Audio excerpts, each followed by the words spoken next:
Hello, my name is Julio Diaz. Welcome to Guitar Memories. Today, I have the pleasure to introduce you an amazing guitarist from a lot projects, right? He is Chris Wylde. Thank you for having me. I'm excited to be here. Thank you, Chris, for being here for accept this invitation to Guitar Memories. And can you talk a little bit about yourself, please? Okay. I'm 61 years old. My brother and father were both drummers. So I didn't want to be another drummer. Yeah. So for my 16th birthday, I asked my dad to get me a guitar. So my brother knew some people, and so he found this place where a guy was teaching guitar lessons. And so I started going there and just started learning how to play. And my brother and I shared a room at the time, and so he had the stereo, so I had to listen to whatever he wanted to listen to because I didn't have the stereo, and it was his stereo, and I wasn't allowed to touch it.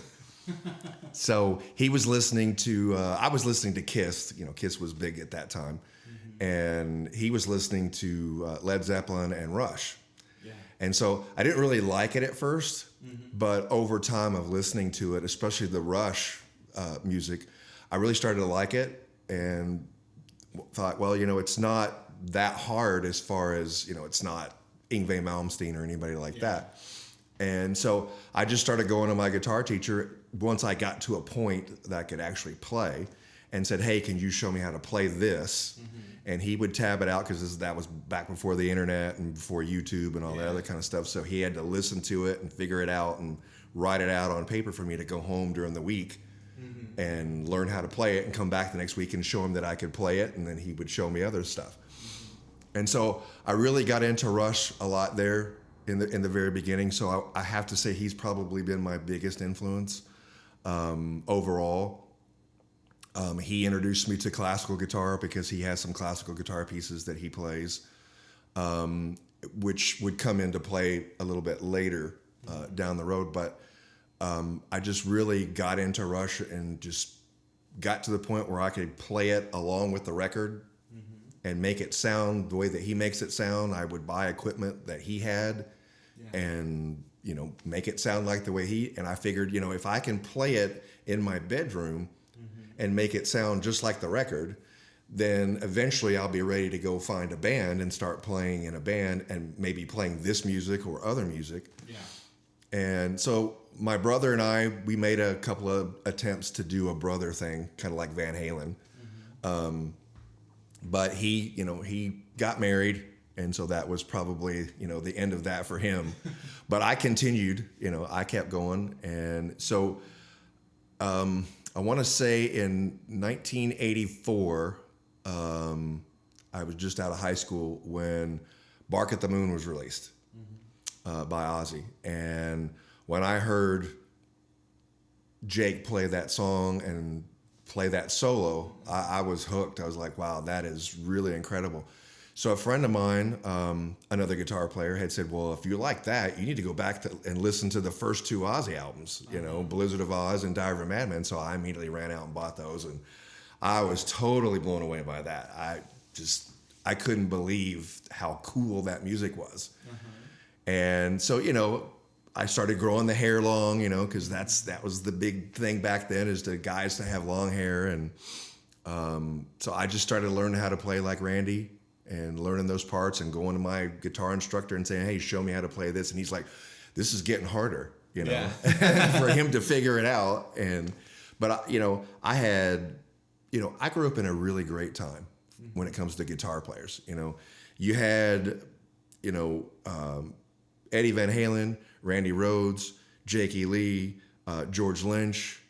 All those guys were just so big and so popular and were doing such innovative things on the guitar that there was a lot to spend a lot of time on to learn how to do the tapping that really well like Eddie does, or to play some of the speed things that people like Yngwie were doing, or some of the speed picking.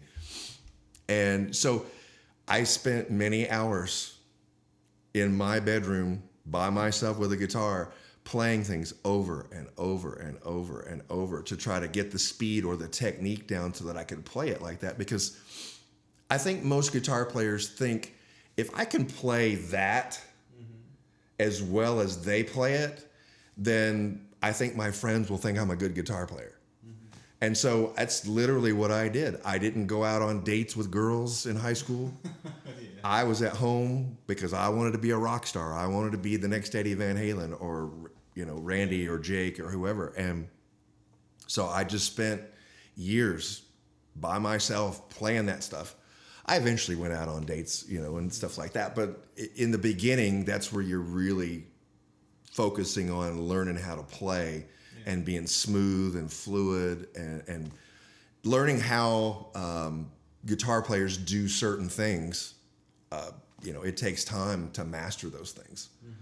And now it's really funny because now it's a pay it forward thing. I have students that I teach, and they're just now, being young kids now, they're listening to a whole different kind of music now than what I grew up with. And so when I introduce them to Ozzy Osbourne and really Randy Rhoads or Jake Ely or Iron Maiden and stuff like that, they can't believe they've never heard that before.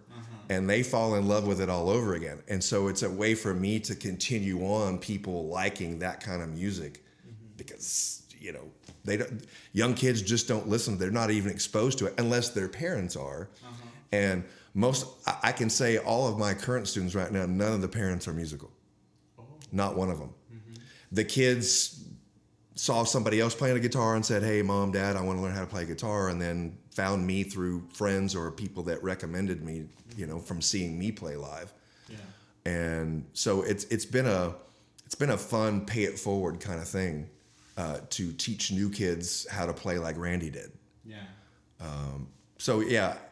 Just spent a lot of time doing that, a lot of time listening and developing my ear, because again, when I was growing up in that time, there was no YouTube, there was no tab. The only tab you could get would be in like Guitar Player magazine, and that only came out once a month and only had a couple of things in it, and it never really had a lot of the stuff that I wanted to learn how to play. It was Albert Lee stuff, things that guitar players that I didn't even know, had never heard of, showing how to play something. And I'm like, I don't care about that. At least I didn't back then. And so when Randy died, I wasn't into Ozzy at that time. That was 1982. And I didn't really get into Ozzy until 84.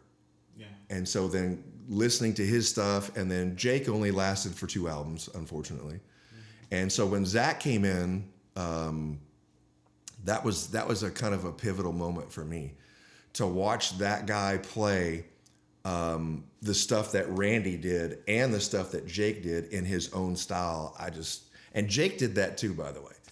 The 1983 Us Festival. That was Jake's debut. And he played with Ozzy on that show, and to listen to him play the songs that Randy played, only in Jake's version of it, his style, was incredible. And Zach does the same thing. He doesn't play it. I try to play a lot of the stuff note for note, the way that Randy played it, if it's a Randy song, or the way that Jake plays it, if it's a Jake song. But those guys, and quite frankly, I think they were told not to play it note for note, do your own style. But as a tribute band, you got to play it the way that it was recorded, because that's the way people remember it. And so it's harder to do it that way, because you got to learn all these iconic guitar parts note for note, or as close as you can get it. So again, just going throughout the years, learning how to play that stuff, and trying to form bands and things like that. And then in the early 90s, Back in Black, that does the AC/DC tribute, they were the first big tribute band here in town. And when I saw that, I was like, wow, they're doing it really well, a whole lot like the real band and stuff. And I really like Ozzy. Maybe we should. And at the time, there was no Ozzy tribute band. There weren't that many tribute bands, to be honest, at the time. And so I had some guys that I had met in '87, just doing a general cover band of all different kinds of material. And we decided to do an Ozzy tribute band. We just needed to find an Ozzy. on 87? 97. In 87, I met those guys and we did some other stuff. We didn't actually start doing our tribute thing until 2005. Oh, 2000. Yeah. We were doing bands and playing around, just doing cover stuff for the longest time. And the tribute thing really didn't start to take off until the late 90s, early 2000s. And taking off is that Back in Black was playing everywhere around here doing that AC/DC thing because everybody loves AC/DC. Yeah. And so in 2005, we started doing the Ozzy thing. And like I said, there weren't a whole lot of tribute bands around. There were some, but there weren't a whole lot, not like there is today. Mm-hmm. Dallas is really the mecca of tribute bands in the world. Yeah. Dallas has more tribute bands than California, than East Coast. It's not even close. Mm-hmm. And the really great thing about Dallas is that not only is there pretty much a tribute band for everything here in Dallas, mm-hmm. there's multiples. There's several Ozzy tribute bands in town, Ozzy and Black Sabbath. There was at one point 6 Motley Crue bands. Oh, really? Yes. And they were fighting for bookings and things like that. And so eventually you usually whittle it down to one. That's usually the best one. Mm-hmm. And so we did that for several years. And then in 2009, I was approached to do the Iron Maiden tribute band. Mm-hmm. And my brother, before he quit playing drums, got involved with some guys that were doing a bunch of cover music as well. But they were big Iron Maiden fans. And so I would go watch their band play, and they played, back when Peace of Mind came out, they were playing Flight of Icarus. And so I watched them play. I was like, oh, I love this song. So then I started getting into Iron Maiden. Yeah. And so doing the Iron Maiden thing is great. And initially, when we started the tribute bands and stuff like that, we really just showed up and played. There wasn't the dressing up part, playing the right guitars. It was just show up and play someone else's music. Mm-hmm. And now it's turned into, we have the complete Power Slave stage set up if we have a big enough place like Lava Cantina when it was still open, mm-hmm. or Gas Monkey when it was still open. We would set up the entire Power Slave stage that we built by hand. Me and Frank, hi Frank, me and Frank spent many weekends together, just he and I, building those sets from scratch. Yeah. And so now it's turned into this huge production thing, where it takes several hours to set it up. It takes hours to take it down. We don't have a crew, so we have to do it ourselves. But, the crowds love it. They feel like they're at a real Iron Maiden concert, and that's what you're going for. I mean, we could never compare it to the real Iron Maiden, but they only come through town once a year, if that. Mm-hmm. And so you can give them, on any given weekend, you can give them their favorite Iron Maiden songs and give them a stage show and play the right guitars and just get as close as you can. Mm-hmm. But back early on, it really wasn't so much trying to recreate what you see. It was just recreating the music. Mm-hmm. And so now with the Ozzy thing, I'm doing Zakk Wylde, so I have to put on a beard, I have to put on a wig, I wear the kilt like he does. It's full bore, because to me there's a difference between a cover band and a tribute band. Yeah. A cover band is 4 or 5 guys on stage playing someone else's music. Uh-huh. A tribute band is where you're getting up there and you're trying to dress like them. You do the songs, you have to recreate the music right, but you also have a stage show, you're playing the right guitars. Mm-hmm. You're doing what they do on stage to try to give the people a close recreation of the real thing. Right, because you can't go see, like, one of my favorite tribute bands around is Def Leppard. They do Def Leppard. Yeah. They do Def Leppard. And to me, you can't just go see Def Leppard anytime. They don't really even come every once a year. It's like once every 2 years or whatever. Mm-hmm. And so if Def Leppard's your favorite band, they're the next best thing. And they play it good. They have put on an incredible stage show. Mm-hmm. And so, you look at what bands are successful and you try to emulate that. And so hence doing the Iron Maiden full stage and all that, plus video and things like that. You have to do all that kind of stuff. So yeah, it's really turned into a big production now. It's not just 5 guys getting up on stage and playing someone else's music anymore. It's you got to take it to the next level, because if you're doing that kind of production, first off, you can charge more money for that. Yeah. Number one. But the crowds want to come see, what are you going to do this year? Okay, what are you going to do next year to change it up and do something different, play different songs, play different guitars, different video production that you have on the big video board behind you. So yeah, it's really turned it into a major production. So I did the Ozzy thing first, still doing that. I did the Iron Maiden thing in 2009, still doing that. The next band to come after that would have been Ironic, which is how we got connected. The person that I was dating at the time, and I'm still dating her, hi Hillary, she does Alanis, and when I met her, she was classically trained in opera, so she's got pipes. And so when we started dating, she has long hair, and I was just like, oh, wow, she can really sing. She's got this long, dark brown hair. What could we do as a tribute band? And I just thought, she's Alanis. And so in the beginning, she didn't want to do it because she didn't know Alanis, and she's like, I don't really want to go portray someone else if I don't really like that person, And so she did a deep dive on Alanis and started listening to interviews and stuff, and she really started to like her and said, hey, I really like her, so yeah, we'll do it. So we did that, and we got some moderate success because Alanis is still touring, she's still fairly popular, and just 2 years ago she sold out the Starplex, and so we were like, wow, she's still that big, so that bodes well for us continuing to do Alanis. So then, but we knew that Alanis would never be as big as like Ozzy or Iron Maiden or Def Leppard or Back in Black. So it was kind of, you'll get some shows, but you're not going to be able to book it every weekend. So she came up with the idea of doing ABBA. ABBA, oh. Yeah. And so, ABBA's like in the top 5 most selling records of all time. And so I told her, I said, hey, that's a huge production as well. There's costumes, you gotta, if we're gonna play it live, you gotta have basically 7 people on stage. And so we embarked on that, and I'm telling you, it is a major, it's more of a production than Def Legend does because of the costumes, of the video, of the dance moves that the 2 girls have to do. And then I'm on stage playing guitar, but also singing because I'm one of the 4 main ABBAs. And we have a bass player, a drummer, and another guitar player that are kind of backup musicians.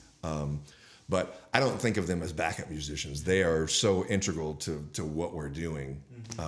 But they're in the back. And so just like ABBA did, they had musicians on stage with them. They were out front, the 4 ABBAs, the 2 guys and the 2 girls. And they're the ones that mainly dressed up. The people in the back, they just dressed in all white, which is what we do. And again, we're trying to emulate what the original band did. So if you never were lucky enough to see ABBA when they toured, because they didn't tour that much, but when they did, this is what it would have looked like, as close as we can make it. Wigs and costumes and things like that. We're trying to really give an audience the portrayal of what it would have been like to see ABBA back in the 70s if you were around and you went to one of their shows. So we got started on that, and so that's been around for 2 years now, and that's doing really well because everybody loves ABBA. They got a million hits, and everybody loves to dance. Dancing Queen. I mean, the women just go crazy when you start playing Dancing Queen. And so then shortly after that got started, I was approached by another individual to do a Pat Benatar. Yeah. And as a guitar player, if you're asked to do a project, the first thing you're going to think about is who's the guitar player in that band.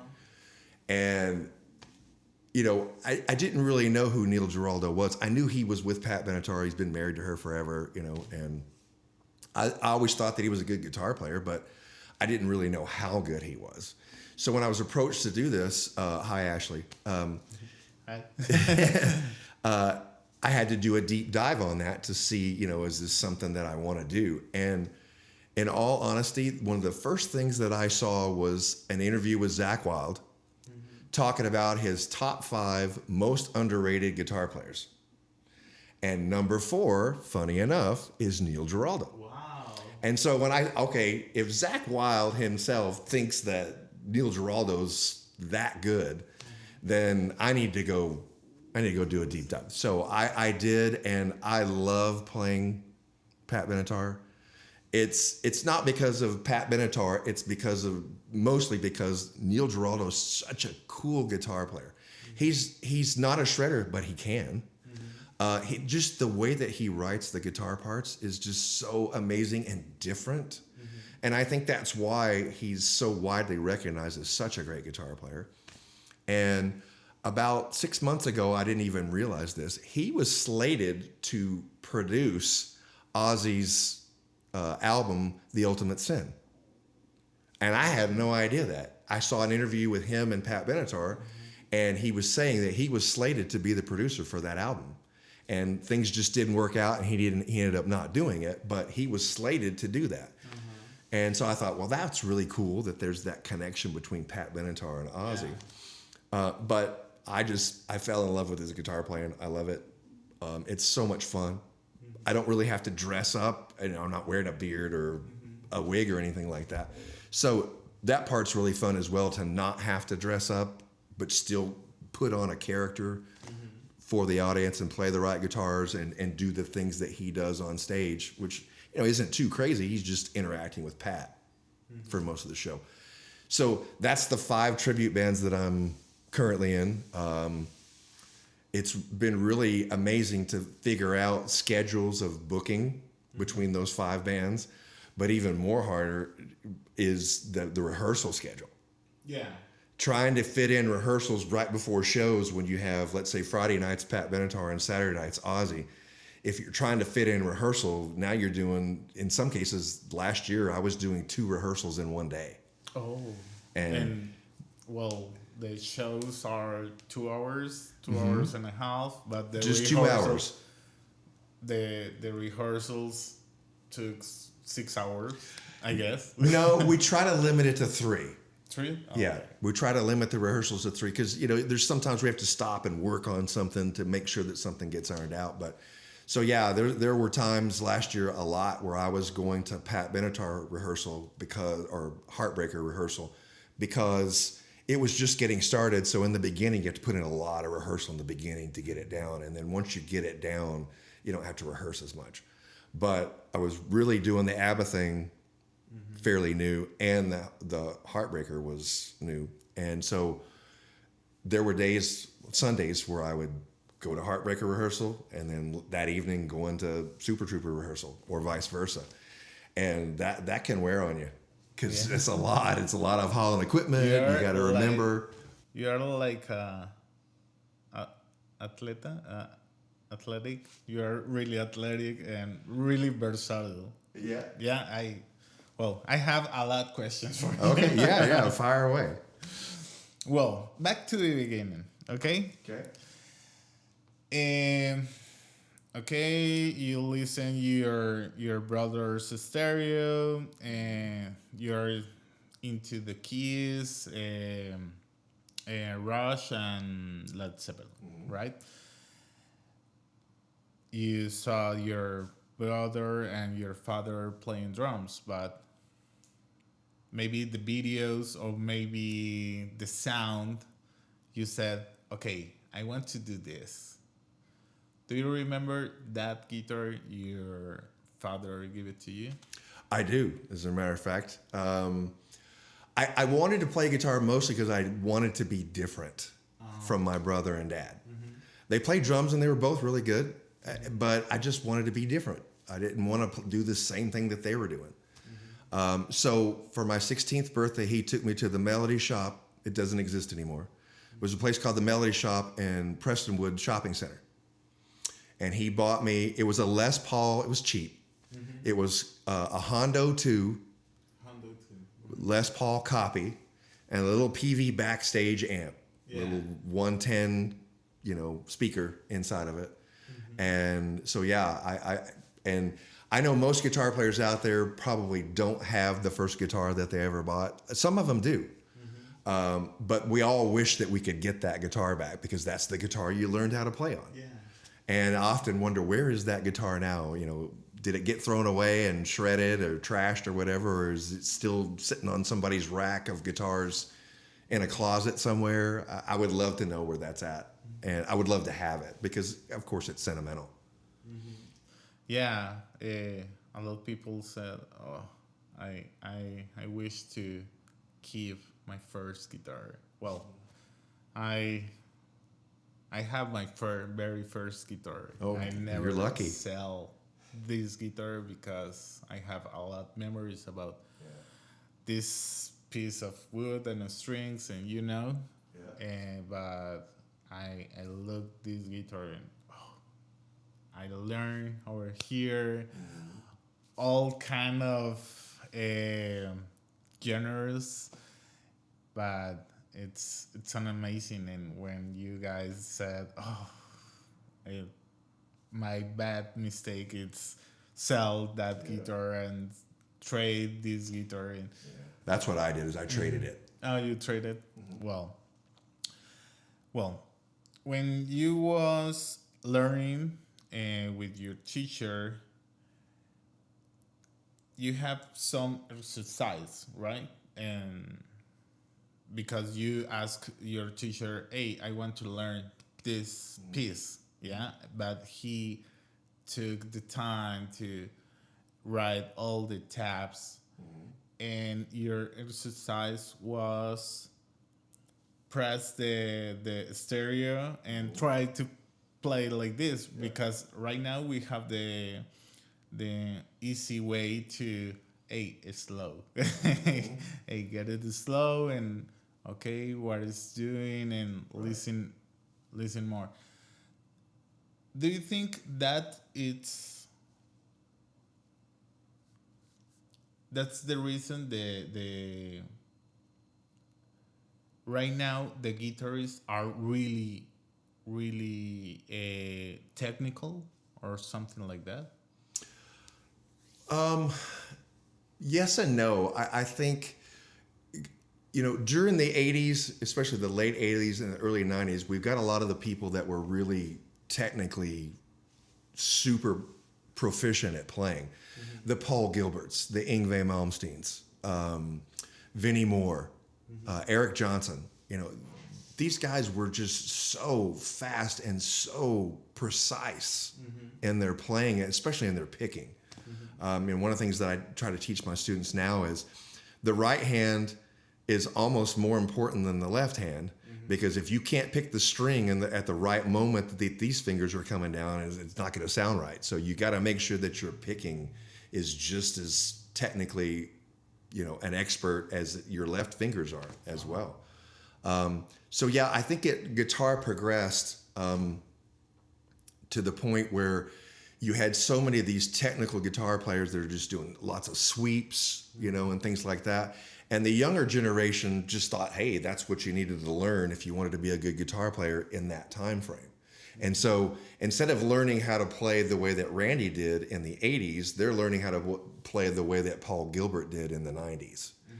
And because he's so technically awesome, Andy Timmons, local guitar player, is incredible guitar player.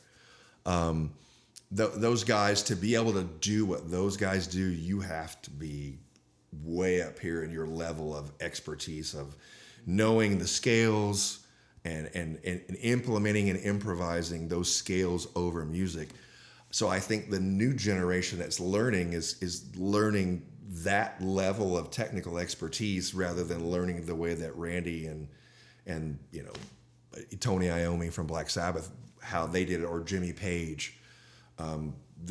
They did a great way of playing guitar for sure, because they wrote a whole awesome era worth of music. But technically, Jimmy Page could never play anything that Paul Gilbert could play. It's just head and shoulders above. It's not saying that Jimmy Page is not a good guitar player. He is, but Paul Gilbert's he's just up there. And so I think now kids are seeing that you can do more things with guitar. there's lots of guitar players out there that will play acoustic guitar and they're doing the slap and the knocking with their thumbs on it and just taking guitars to whole new levels, something that we would have never thought about in the 80s. And so I just think in order to be recognized as a good guitar player now, you have to be technically up here. Yeah. Oh, thank you so much, Chris. Well, I want to ask you, when you were young, okay, you have classes, start to learn scales, chords, trying to be like Randy Rhoads, and you know. But when you said, I'm ready to create a band, right? How was this process? Well, you know, because I was 16, I was still in high school. So I got pretty good fairly fast because I spent so much time with it. I just, every waking hour I was awake. It was either at school or I was at home playing. I recently saw an interview with Steve Vai. And Steve Vai said that he used to practice for 9 hours every day. And I'm like, I might have gotten to 3, and it wasn't every day, but I might have gotten to 3 hours, but I couldn't even come close to practicing for 9 hours, which is why he's super famous and super good, and I'm not. But, you know, you spend so much. So as I would get better, I would meet other musicians at school. I met a younger person than me. His name was Chad, and Chad was a drummer, and he was a fairly good drummer. And so he was the first guy that I said, hey, why don't you come over to my house, set up your drums in my garage, and we'll just jam. You know, that's what y'all with the term. We'll just get together and jam. And so he would play certain drum parts, and we would try to play some Iron Maiden songs or some Van Halen songs or whatever, Rush songs. And, you know, you just try to make it, well, it's just a drummer and a guitar player. So then you got to find a bass player. Well, my brother knew a guy that was younger than him, but older than me, that had his own auto body shop. And he was repairing guitars. Well, he played bass. So I got my brother to talk to him and say, hey, would you be interested in coming and playing bass with me and the drummer? And so he said, sure. So, you know, that's how I built the first band. And we didn't really do anything other than just get together and jam, you know, play some songs and see if you can get from the start of the song to the end of the song without making a mistake. And then it got down to trying to find a singer. And finding a singer was just very difficult for some reason. I don't know why at that time. I would go to local clubs at that time and see there were singers, and you try to approach them and, you know, I'm happy here, you know, I don't want to do something else. And so you just had to wait till you found the right person that fell in your lap.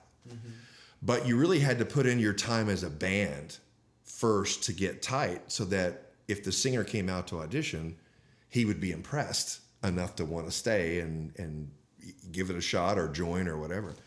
So it was a long time. It was probably, I met Guy and Scott in 1987. And they already had a singer. Their guitar player had quit. And at the time, Buddy Blaze was building guitars, and Buddy had built me a guitar, but he had built Guy a bass. So when I went to go pick up my guitar at the music store where Buddy was working at, Guy was there picking up his bass and was in the back of the music store playing his new bass that he was happy about. So then Buddy said, hey, I've got this guy that just bought a bass from me. They're looking for a guitar player, and I've seen you play, so you should go tell him you want to be a guitar player and show him this new guitar that I built for you. So I went back to the back and introduced myself, and he's like, hey, that's great. I'll call you. Here's my number. I'll call you. I'll give you a list of songs. You learn those and come out for an audition. So again, they already had a singer, so they had the whole band. They just needed a guitar player. And I was playing pretty good by then, so I went out and did the audition, got the spot on the spot. Cool. And so that was really cool. And I've been with Guy and Scott now since 1987. We do the Ozzy thing. Guy has played bass in some of my other bands and then gone on. He's also playing right now in a Metallica band. And so that's really popular. So he was playing bass in the Alanis Morissette in Ironic. And so he left that to go do the Metallica thing. and because it's a lot more involved, and they're a lot more popular than Alanis. So I mean, I've known those guys since 1987, and so that's coming up on 40 years. Playing with the same bass player, and now Scott and the singer don't play in any of the other bands, but Guy has come in, and even to this day, Guy will fill in if I have if somebody has an emergency and has to go. If I need a bass player, I can call Guy, and he'll jump in if he can. So yeah, that was the first band that we had. It was called Scarlet, and we played a couple of shows. And then Buddy, who built my guitar and his bass, he built the original Dimebag Lightning. And so Buddy got picked up by Kramer Guitars. So Buddy moved to New York to work at the Kramer factory. Wow. So Guy moved to New York with Buddy, and Buddy and Guy got involved in a very early version of Jackal, the band called Jackal. No. Okay, Jackal's pretty much claim to fame is the Chainsaw song. If you get a chance to go listen to it, they got really popular because they have a chainsaw in a song, and it's pretty funny. But they were in an early version of that, and then Guy got hooked up with another band up there that actually went on tour with Deep Purple. Oh, really? They were the opening band for Deep Purple, and so Guy lived in New York by himself, and I think he just got homesick, a little tired of being in New York, having an apartment that's this big and paying, $5,000 a month for something this big. So he moved back, and that's when we started doing Blizzard of Ozz. Oh. And then we found a singer. And so in between that time from 87 up until 2005, I was doing multiple projects with multiple people. Just stuff never just seemed to take off. We could never find a really good singer to put something together. And so there was a time where I stopped playing guitar. Yeah. It was like for 3 years I didn't play. Wow. But playing guitar is like riding a bike. You pick it up. Yeah, you're going to spend some time getting your fingers back in order, but it's you know how to do it.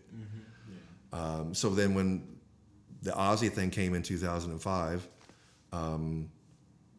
we just started growing it and getting bigger and better, and wearing the costumes and doing the stage show and the videos, and it's been a fun thing to do. We tried to do our original stuff, and once again we just couldn't find a singer that we liked, to come do that with us, the original stuff, because we didn't want to write stuff that sounded like Ozzy. Yeah. Because if you're gonna do that, we could have just used Robert, the guy that sings in our Ozzy band, because he sounds like Ozzy, so you just do that. We wanted something different, and we just couldn't find it. And so the tribute thing, it allows you to go out there and play and put yourself in front of people, but more importantly, it puts you in contact with other musicians. Yeah, for sure. And so I've made lots of very close friendships, like Guy and Scott and Robert, through the band. All the guys in Maiden Texxas, all the people in all the bands, I'm really good friends with and have been friends with for a long time, for most of them. And like I said, meeting those people, you meet other people that you don't know. Yeah. And as I was telling you before the interview started, that watching your interviews, I've seen people that I don't even know. And I'm just like, how is it that I've never met this or seen this guitar player before? Yeah, this city, Dallas-Fort Worth area, it's huge. It's really huge. And I met amazing people, and I start to meeting people. And you are in this business for 40 years, right? And I'm so glad you start to, through the podcast, you can, who is this guy? What is this project? And I'm so glad because thousand people, right? And that's really cool, and it means a lot for me. You said that, yeah. And Brian and Jim, they meet a lot of people like, hey, who is this guy? And, I just researched on Instagram, and or the Wildlands. Those guys are amazing. That's a really cool project.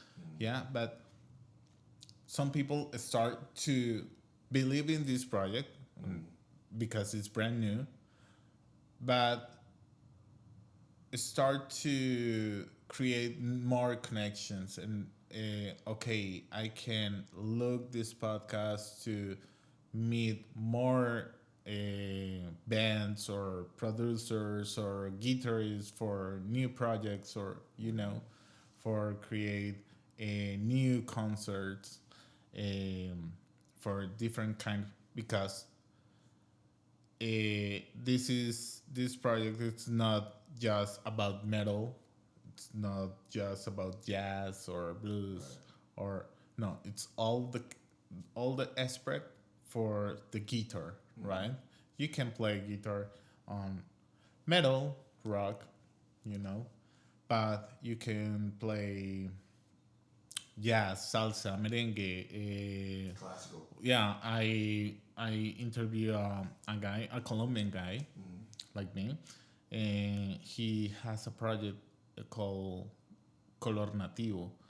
Yeah, well, the interview is not released right now, but he has another point of view about the instrument. It's the same instrument, Right. but the way you interactive with the instrument is different because your influences are different, right? Sure.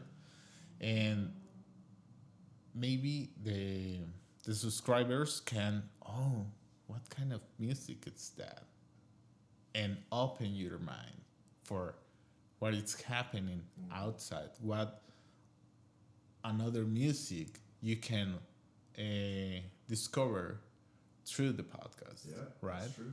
Yeah. Well, I have some questions for the subscribers, for me, for myself, for the guest. It's like, do you remember when you were young, with your friends? Hey, do you have new music? Yeah, this is my cassette or CD. Yeah, and I have a section right now. I exchange some kind of albums you can listen now, right? Well, thank you so much, Chris. Well, can we talk right now about this guitar? We sure can. This is what's affectionately known as the Holy Grail. I don't know. I can't, to be honest, I'm not sure why he calls it that, but he calls it that. And so, in order to play, some of the shows, you're trying to do, again, you're trying to be what they're doing. You're trying to look like they look, and so I always have the attitude of, if it's good enough for, in this case, if it's good enough for Zakk Wylde, it's good enough for me, because he's way better than me. So, this is, a Gibson custom shop. It's, it's fairly expensive, but I tell you, it's my favorite guitar. It plays, if I was going to do any kind of recording, I would use this guitar. Okay. I might use the Fender depending upon, what kind of music I was doing. But if I was just doing straight up rock, most likely I would record with this. I may not play this live because this guitar is synonymous with Zakk Wylde. I don't want to get up on stage and be playing a Zakk Wylde guitar. I want to be my own self. But so yeah, this guitar is it's number 817. You can see that on the back there. He had, I don't know how many of these he made from Gibson Custom Shop, and then they made some of these that look like these, but it's an Epiphone, and they're significantly cheaper. But again, I just looked at it as, if it's good enough for him, it's good enough for me. If I'm playing his music, then I want to play what he's playing, because if I'm playing what he's playing, it should sound really close to what he's doing. The tribute thing, there's lots of different viewpoints on doing tribute stuff. Some people don't like the tribute thing because it's not your music. You didn't write it. But unfortunately, here in Dallas, that's just what people want to see.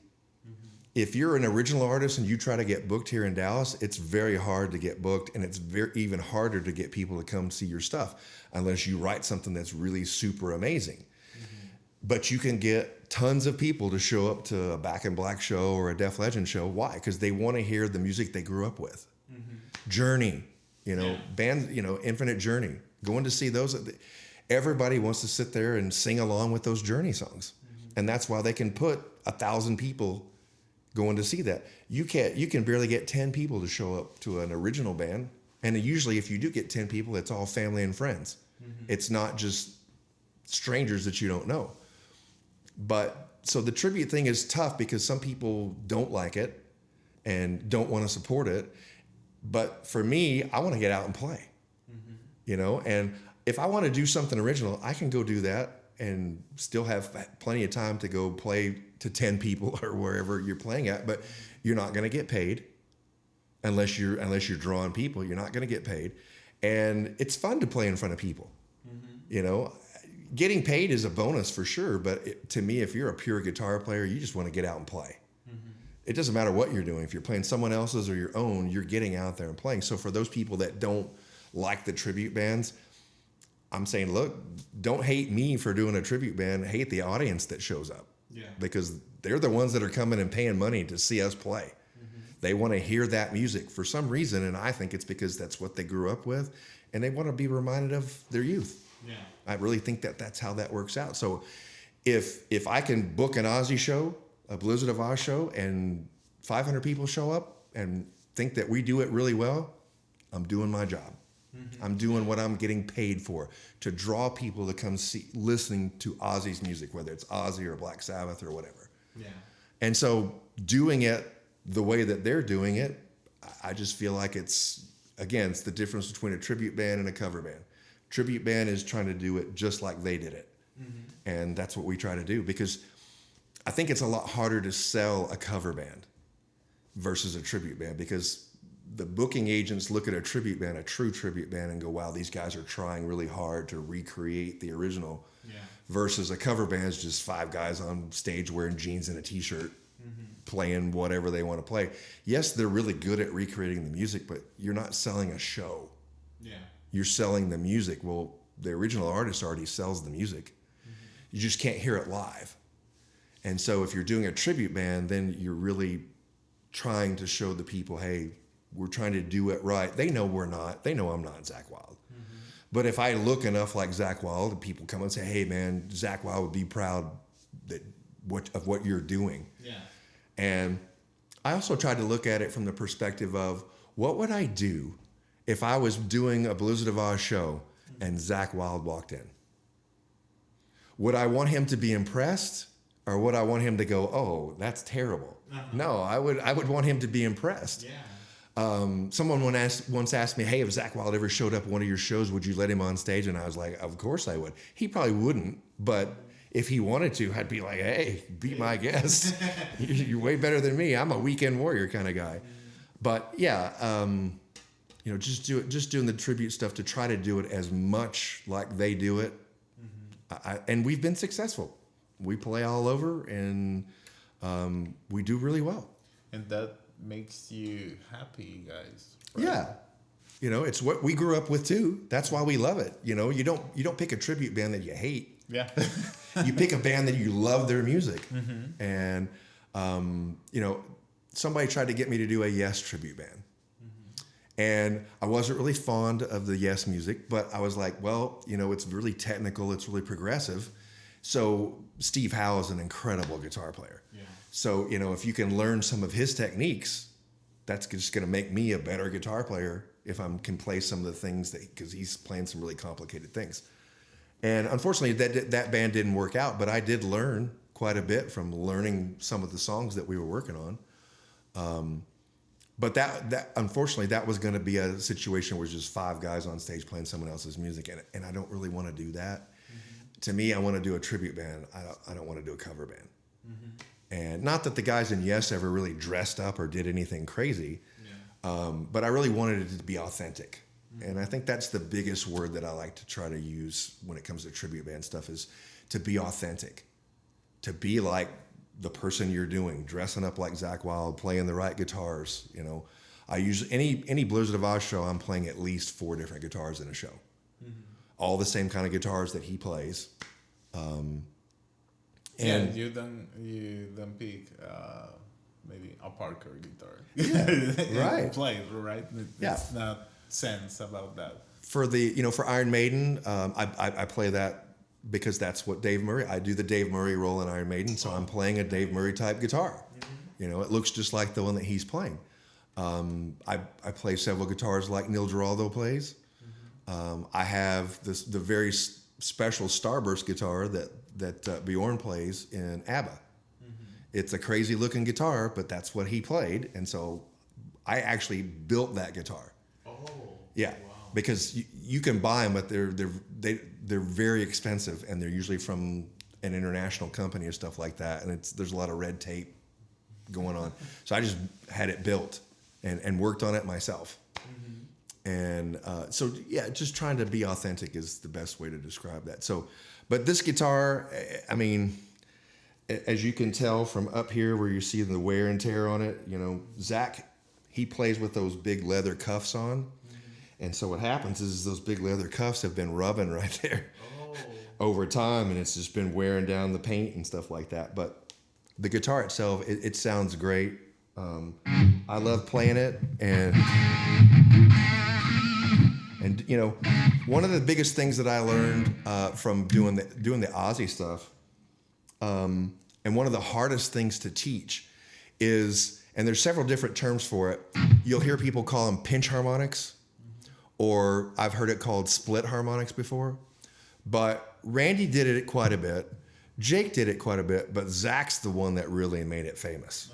And there was an interview with Zach, and he said that Ozzy told him, that right there is going to be one of the things that makes you famous, is being so good at doing it. You know, being able to do that on command. Being able to do that on command. It's so hard to teach students how to do it, because you have to have a particular positioning of your thumb and the pick, where you pick and your thumb is touching the string at the same time. It's not so much this finger at all. It's the pick and your thumb at the same time down here. And so he did that quite a bit, and it takes a long time to perfect that and to be able to do it on command, but it's just really hard to teach, because you're trying to show, look, this is how I have my thumb, this is how I have my pick, and they just don't get it.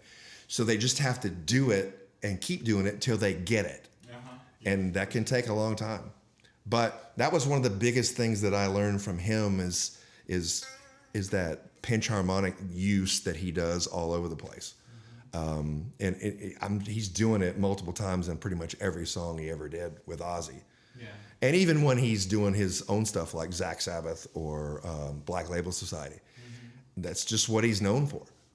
It was really funny in the very beginning, because some people were annoyed by it, because they said he did it too much. But it made him famous. Yeah, it are different ways to express yourself, and they create a sign, right? It's your language. Yeah. It's your language. Oh, you do a lot. Yeah, it's my language. It's like Ingrid Malmsteen. Yeah, and he said, too much is not too much. That's right. For him, because that's the way he is. Yeah, but if you told David Gilmour, too much, no. Yeah. You need to feel the each note. Absolutely. You play, and it's different language. Someday I talk with my teacher on the college, and I have that kind of idea for who is the best. Ingrid or Steve Vai or Santana or, Gustavo Cerati. And he told me, it's if you said, hey, Ingrid, come here, play Samba Pati by Santana, he will not. Maybe he play the notes, but not the expression, not the language. And it's the same for Santana. Hey, play Black Star. Yeah. Maybe I have not the technique, but I can do something. Yeah. And not the music. It's not a competition. It's art. It's something you can express, and we are the guitarists. We are really competitive, but sometimes we lost the point about the music, right? Well, thank you, Chris, about that. It's an amazing guitar. I saw you take it off the paint. No, that's the way that it came. Oh, okay. That's the way that he had it designed. Oh, He designed this guitar. He said, I want this paint job. I want this color. He says, I want the neck unfinished. You can see the paint on the back of the neck comes to a point like that. That's the way that he wanted it. yeah, because He just liked the unfinished feel, and that's one of the wonderful things about guitar is you can pick up 20 different guitars and it's going to feel 20 different ways. And one way is going to appeal to you more than the rest of them. Yeah. And that's what you like, because playing guitar is certainly an individual thing. It's yes, you play guitar in a band and that's a group thing, but I always find it fun to go to a student, because I when I teach in the beginning, if they've never played a guitar before, I will give them a loaner guitar until they're ready, or till mom and dad are ready to go purchase their first guitar. One of the greatest joys is going to the music store with, it doesn't have to be a kid, or it can be an adult too, to purchase their first guitar. Because I tell them, when you go into that music store, the guitar is going to pick you. You're going to pick up guitars and you go, oh yeah, I like this one, but you're going to pick up one and you go, wow, I really like this. Now it's usually going to be more expensive than what you're wanting to pay or what mom and dad are wanting to pay. But it's interesting to see that light bulb go off in their head. Ooh, I really like this one. And, it's important to get a guitar that you like in the beginning. So, sometimes the kids have to make a compromise because mom and dad don't want to spend $4,000 on their first guitar. But some of them do. And so, I try to instill in them, hey, you got a really nice guitar for your first guitar, so you should be very appreciative of that, because the first guitar that I got was like $150. yeah, And so, back then, and let's see, I was, that would be 1981 when I got my first guitar. So a guitar that cost $150 in 1981 is going to be significantly expensive today. yeah, like I guess 600. 600-700 probably, yeah. And But the quality, it's really different, because right now you get a 600 guitar. It's really nice guitar, right? Well, I want to ask you about, a lot of teachers said, you are a teacher. When you are talking with your students, hey, this is the structure about the music and how you play, the techniques, but found your own voice, right? Well, but you're really deeply on tribute bands, and are different kind of techniques or different kind of styles, right? Tones. Yeah, you start to play a song for whatever. Yeah. But okay, I want to create a tribute band. You need to study not just the song. What is the note? No.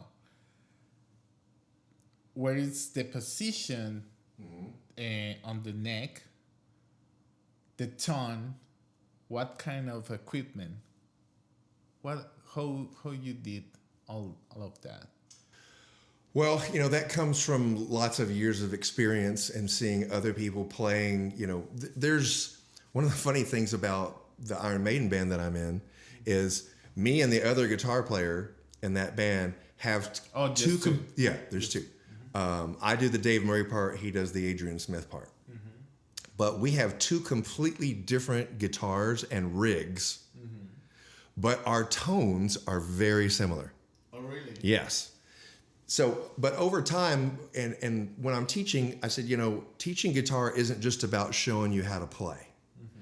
It's teaching you about what kind of pick to use, how thick of strings you're going to use, what kind of amplifier you're going to use, what kind of foot pedals are you going to use, what kind of cables are you going to use. There's so much more to guitar playing than just knowing how to play guitar. And so I tell the students, I can teach you how to play guitar, and if you practice like you should, you're going to know how to play guitar in about 6 months. You're going to be pretty good at it.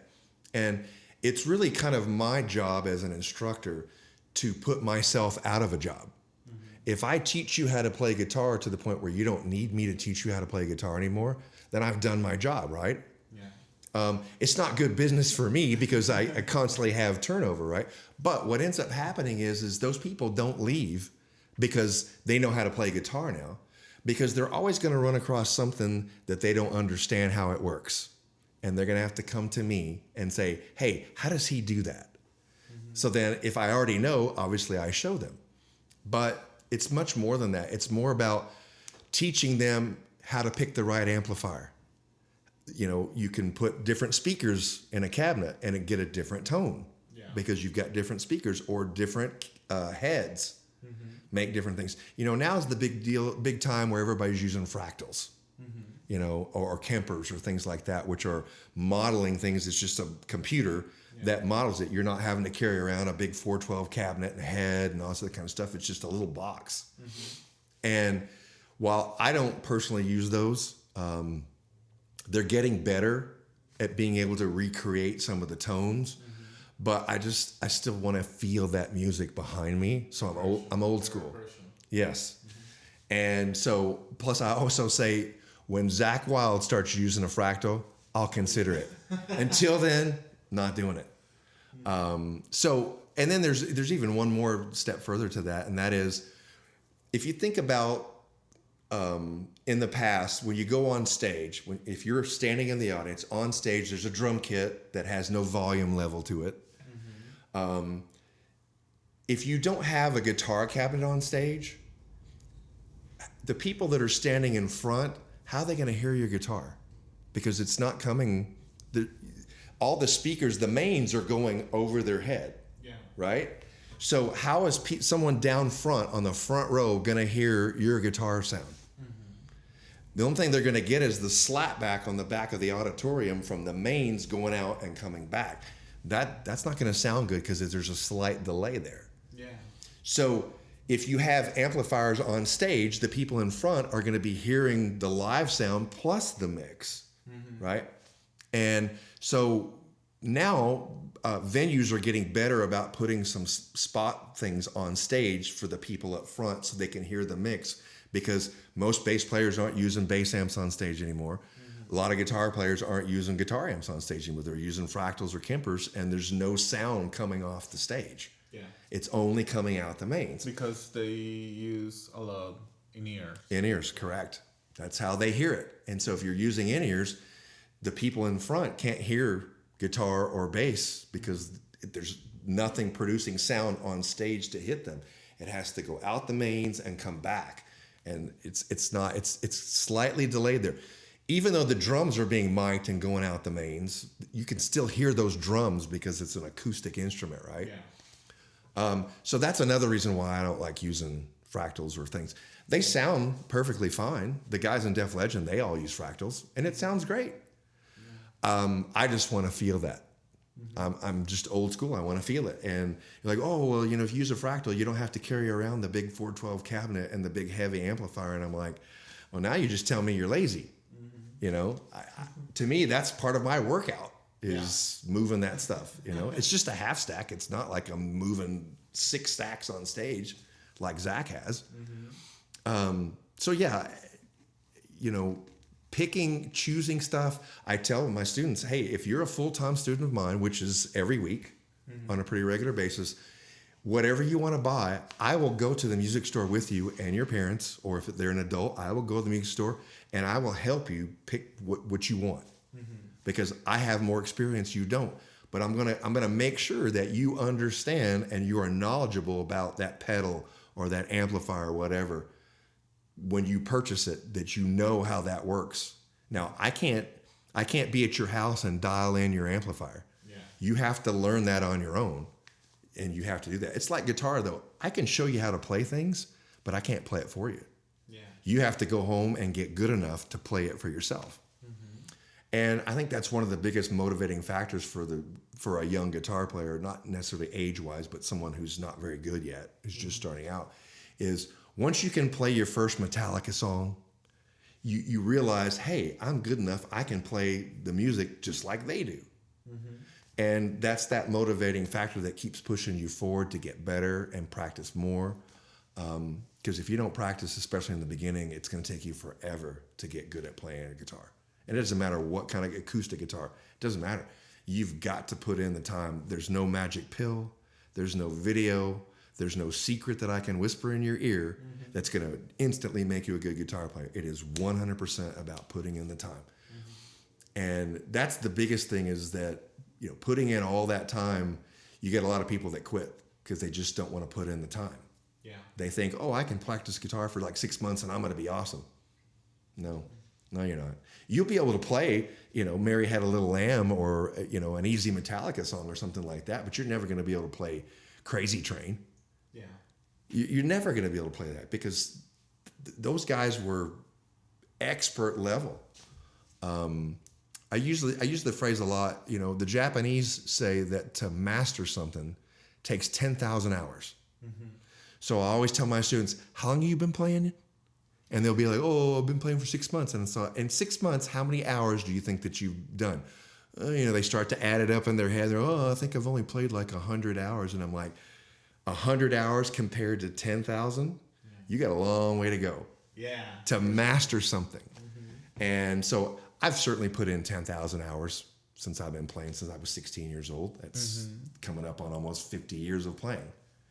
And so, you're still learning. Oh, yeah. And that's the other great thing about guitars. You could never really master it. Can you play like some of the big people play? Of course you can, but there's always somebody else out there better than you. Just go look on YouTube. You can never get a big head and say that you're the best, because there's 12-year-old kids that can play better than me, because they started playing when they were 4 and they're just good at it. And because they put in a lot of time, because kids have a lot more time than adults do to sit around and practice.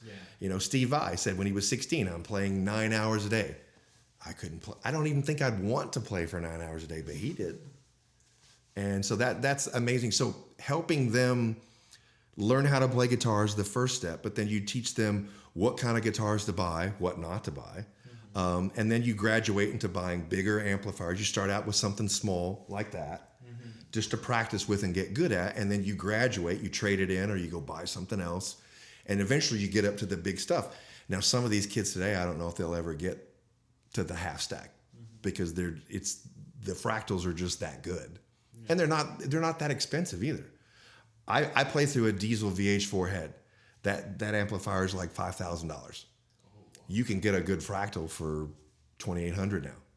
And it's very versatile. It can do everything. It can give you an acoustic sound. It can give you a jazz guitar sound. It can give you a metal sound. It can give you a country sound. It does everything for you. It's just a box, though. And to be honest, there's some venues now that won't even allow you to have a half stack on stage. They don't want to deal with it. You either have to bring... What I would have to do is I would have to take that head and plug it into a cabinet simulator box and have that cabinet simulator box run to the board.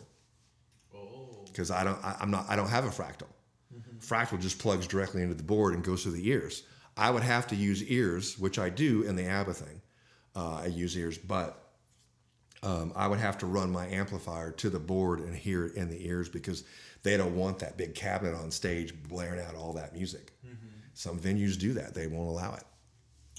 Because technology is great when it works, but technology is great. And, the guys in Def Legend, they're all on in-ears and fractals. every one of them. The drummer's on triggers. It's not really an acoustic kit. It's on triggers. So everything has to go through ears. And so, yeah, it's just however you want to choose to do it. It's a lot of technology, and it can be expensive to get that kind of technology to have the whole band on in-ears. But it works. And when it does, it's great. You hear what you want to hear. You don't get deaf from the loud music and stuff like that because you got that earpiece in. But I don't like it. Again, I'm old school. I prefer, total acoustic sound on stage. There's, no in-ears, no fractals, no nothing. It's maybe in the future, 60 years later, the people who is using fractal right now and in the future, I don't know what is happening. Oh, no, I prefer my fractal, right? I prefer my fractal, not that shit. Well, it's funny because now we're getting concerned with AI because now AI can write music so good. Well, I listen some part. The people are really interesting right now to visit places with live music because they start to get tired about the AI stuff. It's not real. They want to interact with people. Well, Ozzy just passed away, and you keep his music alive, right? And before that, you can. Well, the tickets are really expensive, but you want to go outside with your friends with the similar taste about music, or just spend time with people on live music, but it's your favorite music. Yeah, they are not the same person. Well, the same people. Well, I saw a tribute band, and before they start, they said, we are not Soda Stereo. We know, but we don't try to be there with them. You know the music, you know the lyrics, you know everything. It's just we want to share time with you guys over here with that lovely songs, and I look at them and it's a good reason to visit or to see a tribute band. Yeah, we know the music. We know those people are not the real band. Yeah, but they are doing a job. Learning the music, sound good to share with the audience, and hey, the memories on your head with those songs, and spend a really good time. And that's the reason, I guess, the people prefer to spend more money to see a tribute band that original, because the original just growing up. Well, I'm trying to tell the subscribers, hey, support the bands, but that means tribute bands, that means all the community of the music over here. I want to visit some open mics but on the open mics, some people do covers, right? And that's the way to start. Okay, I want to take my journey for tribute or original music, or it's practice. And you start really little, but growing up, and you are doing a really great experience with all the tributes you are doing, right? But when you start, just the idea, how you start, just talking and maybe this, and show after show after show. Okay, we want. Oh, today I will use hair and bread and the right guitar, and that's good point. And maybe one subscriber on 2 or 3 years after, he want to do something like this, and I remember Chris said, hey, I need to create that an experience and connect with people are the same frequency like me. And okay, because, well, how many people are you working right now? Because our 5 bands, 5 tributes. Right. How many people? Okay, there's 4 in the Ozzy band. There's 5 in the Iron Maiden band. There's 6 in the Ironic band. There's 7 in the ABBA band, and there's 5 in the Heartbreaker. It's like 25 people on the same frequency. Yeah. Some of them, some of them are in multiple bands, but for the most part, it's there's not crossover. Yeah, but you need to share the same idea, right? On Iron Maiden, we need to put all the energy because Iron Maiden are amazing. They are 80 people, I don't know, but they jump and Eddie comes to the stage. That's amazing, right? But if you're a tribute band, it's ding, ding, ding.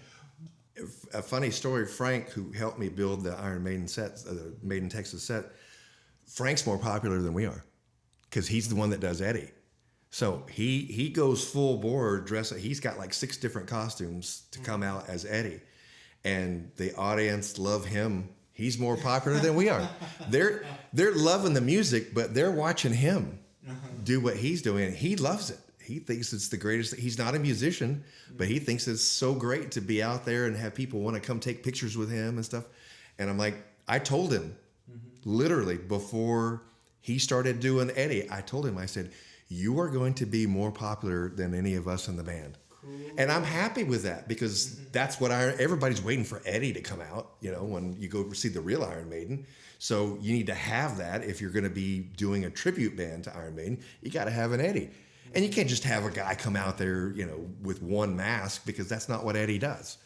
And so he's did the costumes, he put in the time, he watches video to see what Eddie does for real, and he tries to recreate that just as much as we try to recreate the stage and recreate the music the way that they do it. And it just creates, like you said before, it creates that experience of if you're an Iron Maiden fan, who doesn't want to get a picture with Eddie?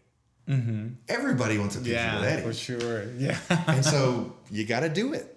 And he loves it. And I love the fact that he's more popular than we are because that just brings people. I use that in the advertising because people will always ask when we post an event for a show on Facebook, is Eddie going to be there? And I'm like, of course Eddie's going to be there. We wouldn't do the show unless Eddie was going to be there. But I'll use that in the advertising and I'll say, hey, Maiden Texxas is playing at the Revel on May the 16th, which is our show coming up.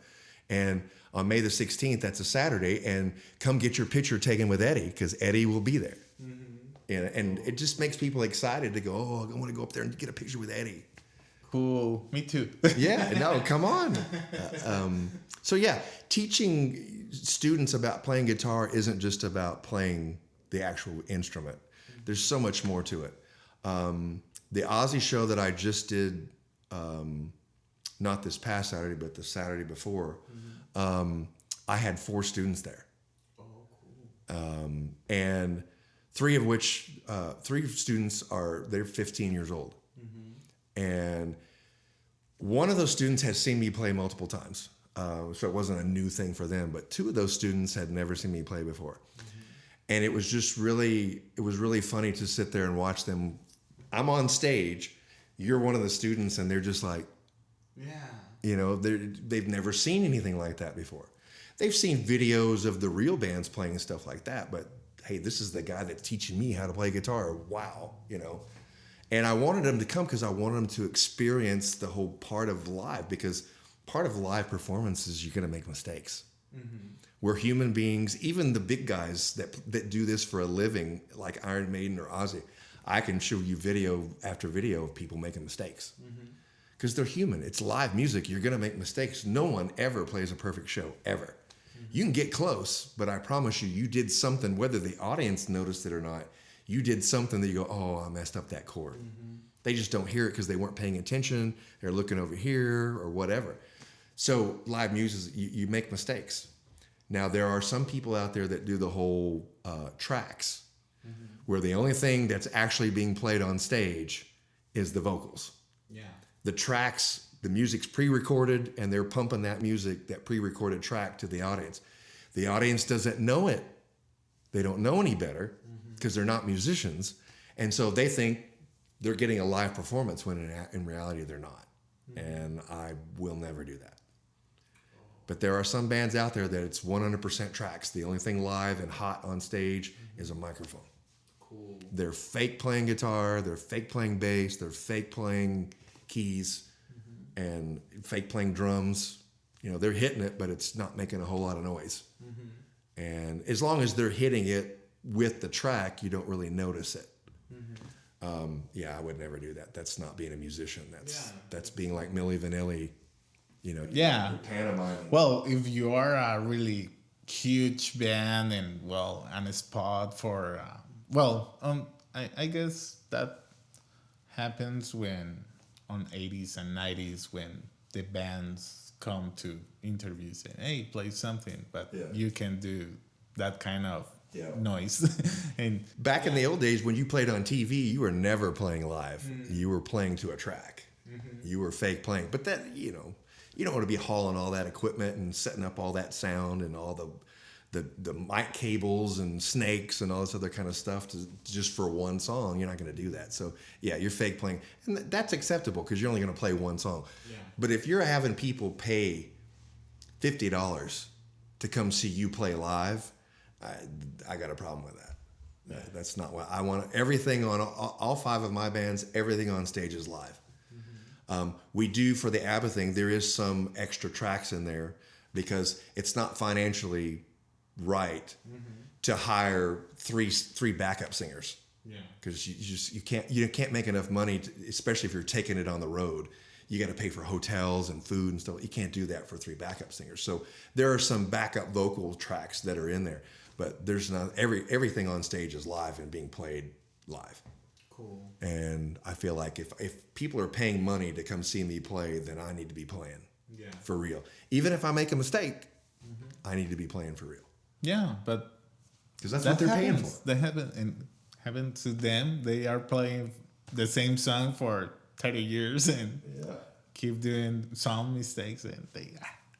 Well, you know, and you bring up a good point about playing. There's a debate in the musical community. You know, if you were Ozzy Osbourne, rest in peace, you've played Crazy Train how many times? Because he's played it at every show, right? So over the 50 years that he was in existence, how many times did he play Crazy Train? My good friend John Inman, hey John, that plays guitar in Def Legend. We always laugh. I could go the rest of my life never playing Crazy Train ever again. He could go the rest of his life never playing Pour Some Sugar on Me. Because you have to play it at every show. And so, but I'm like, what's it like for the real musicians? They have to hate it even more than we do. Yeah, for sure. Because we have to play it as a tribute band because that's what the audience is expecting. If Def Leppard themselves didn't play Pour Some Sugar on Me, I'm sure that place would riot. But I just wonder, are they sick of playing Pour Some Sugar on Me? Was Ozzy sick of playing Crazy Train? Yeah, and sometimes a song we like audience, right? But maybe you have the experience, you create a song and maybe your friends or the audience, for them, really like it, but you said, no, I don't like. I don't understand why the people like that fucking song. Yeah. Like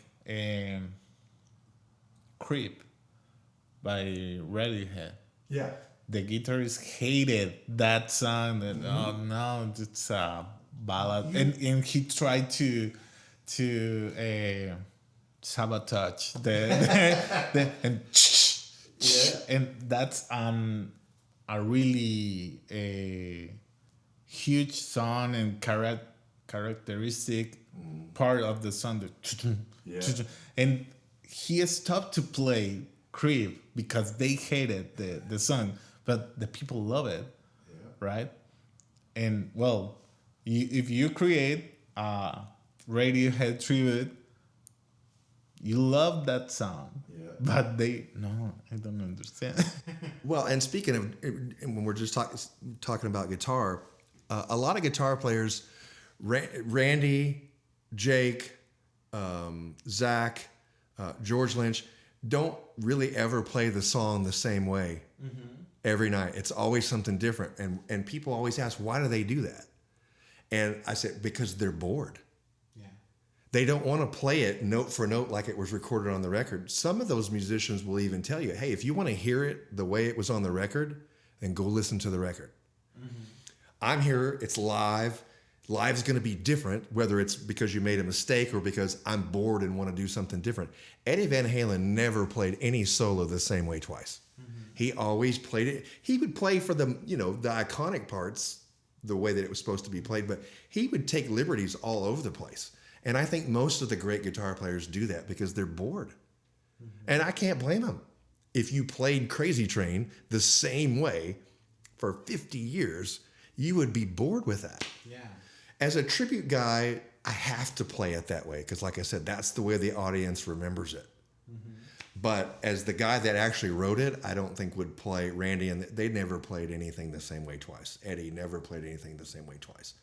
He recorded it. That was great for that day. That's how he recorded it. But when he went live, I'm not going to play the same thing every night, night after night for the next 40 years. The vocalists do something like this too. Yeah, the vocalists never sing it just like it is on the record either. They change it. Steve Perry, that guy did all kinds of different things. So, yeah, it's definitely a good debate amongst musicians to say, hey, is there a song that you absolutely hate in the tribute band that you play in? And I promise you they do. Because the real musicians do, so why would we be any different, I just try to look at it as, I don't try to think of it as, I really hate this song. I try to turn it into a positive because I know the audience loves it. Everybody's waiting whenever I'm playing a show, everybody is waiting for the singer, Robert, to scream all aboard to start Crazy Train. I'm sure at every Def Legend show, they're waiting for the da-na, da-na, da-na, da-na. When they hear that guitar riff, the place goes nuts. So I try to think of it as not so much that I hate it and don't want to play it as soon as you start playing that particular riff or the singer says something particular, the audience is going to go nuts, and that should make you feel good. And that's just the way I try to approach it. So I don't really have a song that I hate. I just try to look at it as it's just a song that I know the audience is going to love. So when they get hyped up and go crazy and do their thing, it makes me want to play and it makes me feel good. Chris, thank you so much. You are a really good talker. You express a lot. Well, can we switch to the guitar right now? Sure, yeah, absolutely. Now this guitar, like I said, this is the one that I use for Iron Maiden. This is, it's just a regular Stratocaster, but we put the Floyd Rose on it and put the two cream-colored humbuckers on it because that's what Dave Murray plays. So it looks just like a Dave Murray guitar. The only difference that anybody could really tell that this is not a store-bought Dave Murray guitar is that on the back of the headstock here, it has Dave Murray's signature on it. As you can tell, it's not. But from the front, it looks just like a Dave Murray store-bought. The same shape. It's the same shape. It's the same color, white with black. It's the same chrome colored pickup rings. It's the same color pickups. It's the same color chrome Floyd Rose on it. So you would never know that it's not a store-bought Dave Murray. And we built this guitar for less than $1,000. A store-bought Dave Murray is like $2,200. So why do I need that just because it's got a signature on the back? It's not going to play any different. Yeah. It's still a Stratocaster. You know? And the people are not Yeah, they're not. You know, that's another. You bring up a really good point. When it comes to tribute bands, the harder you try, the better it is. But I don't think if people are fans of Iron Maiden, if they saw that this wasn't a Dave Murray, they're not going to leave and go, oh, you know, you're not playing the real guitar, so I'm leaving. They're still going to love what you're doing. But I do think that they do love the fact that you're trying to recreate the real thing. They know you're not them. They know you're not trying to be them, but they just want to know that you're trying to recreate what they would see if they went to a real Iron Maiden concert. That's what I think. If you're doing that, you're doing a good job. If you're not trying to do anything, then you're just a cover band. And what I found is it's a whole lot harder to market a cover band. And you can say you're a tribute band all you want, but you show up and everybody's wearing, you know, shorts and a t-shirt. That's not a tribute band. And it's really hard to sell that, to market that, to get more shows when you're not really trying to put a product out there. You know, are there other bands out there in the country that can play Def Leppard as good as Def Legend? Yeah. You know, there's other bands out there that can do it. But Def Legend brings the whole package. It isn't just the musicians on stage. It's also the show that they're doing. Their new singer, Justin, he sounds incredibly like Joe Elliott. And so that right there will set them apart from pretty much all the other tribute bands because he just sounds very close to Joe Elliott. But you got to put that with the guitar players and recreating that music, using fractals and using drum triggers, just like what Def Leppard themselves do. Dressing the part, the lights, the lasers, you know, the staircases that they have on stage and stuff like that. They do it like Def Leppard. If you went to Vegas and saw Def Leppard in their residency, Def Legend's doing it pretty dang close to what they do. And again, as long as you're trying, that's what the audience appreciates. And so doing tribute stuff is, you either got to do it 110% or you're wasting your time. You're not going to be able. Even a Metallica tribute band, they're not really dressing up and doing anything crazy, but they do some things that you should be doing. You should be playing the right kind of guitar. If you're doing a bass player in a Metallica tribute band, I'm trying to think of what his name is. The current bass player, Robert Trujillo. He wears usually a basketball jersey on stage with a backwards baseball cap. That's what he usually wears. So therefore, you should be doing the same thing. Yeah, and so, you know, if you're doing Guns N' Roses, the lead singer's got to be wearing a kilt, right? No. and have red hair. If you're trying to do Axl Rose, you got to dress like that. A bandana with red hair, it's straight, and some kind of a kilt and some combat boots. That's because that's what he wore. If you're really trying hard to do it. But again, this guitar, like I said, I use this in the Iron Maiden band. I use this also in the Alanis band, Ironic. I use this a lot in Heartbreaker for Pat Benatar as well. I don't really use this in the ABBA band, and I don't use it in the Ozzy band. So this guitar gets more work because it's versatile. I can use it in other things. People don't look at this guitar and go, "Oh, why is he playing a Dave Murray guitar in a Pat Benatar band?" They don't look at it that way.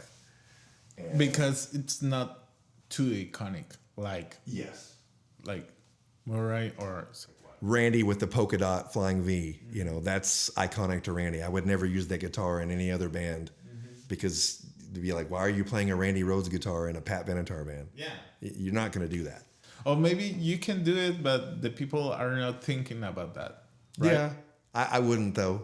Yeah. I'm trying to be authentic as much as I can.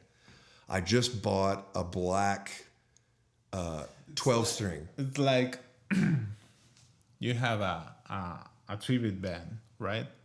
And you play Guns N' Roses, right? And you start Sweet Child of Mine with a Stratocaster. Yeah. You have all the shape, all the costume, Yeah. right? But you grab a Telecaster, a Stratocaster, a Flying V, and what are you doing? Yeah. What are you doing? Or if your guitar is not a gold top, right? And he made a Petite of Destruction with a fake Gibson, right? Yeah. But he played and okay, all the people know that's a Gibson. No, it's not a Gibson, but the shape, and Yeah. you never talk about that.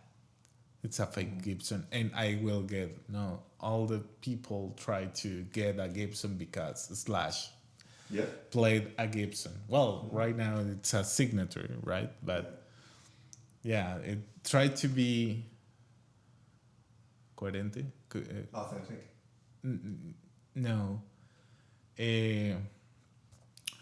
has sense your speech, right? Because the tribute it's in a speech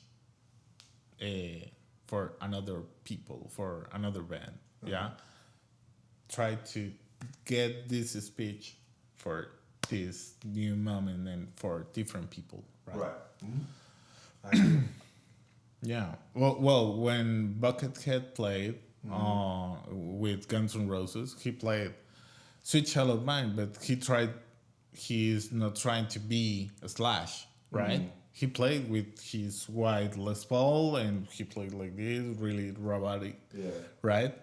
But it's not a tribute. It's Guns N' Roses with another. Well, that's like John 5 with Motley Crue. Same thing.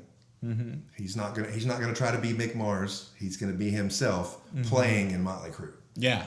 And For sure. It's another topic, right? It's another topic. Well, can we listen your guitar? Yeah. So I love this little amp, by the way. Yeah. So you can play. Just doing anything on guitar, whether you're doing like an Ozzy song.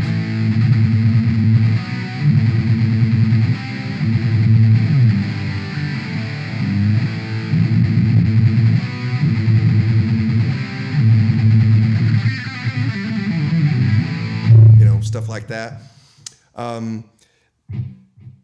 This guitar and that guitar, they're very similar in the tones that they create, but most of that comes from the amplifier, not from the guitar. That guitar is really heavy, so I have lots of shoulder problems because when you play that guitar, it's so heavy, it really weighs on your shoulder. But you have to play that if you're doing Ozzy. If I'm doing, I would never play this if I was doing Ozzy. But so, there's two types of guitar players, at least in my opinion. There's a rhythm guitar player, and then there's a lead guitar player, right? So the rhythm guy, if you have like an Iron Maiden where you have two guitar players and you have,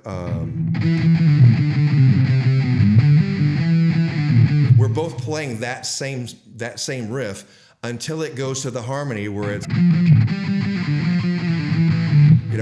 you're playing the different harmonies there, because that's one of the things that Iron Maiden's known for is playing harmonies between the two guitar players. But so you have the rhythm guitar player where you're doing you take my life, but I'll take yours too. You fire your musket, but I'll run you through. So you're playing the rhythm, you're playing chord.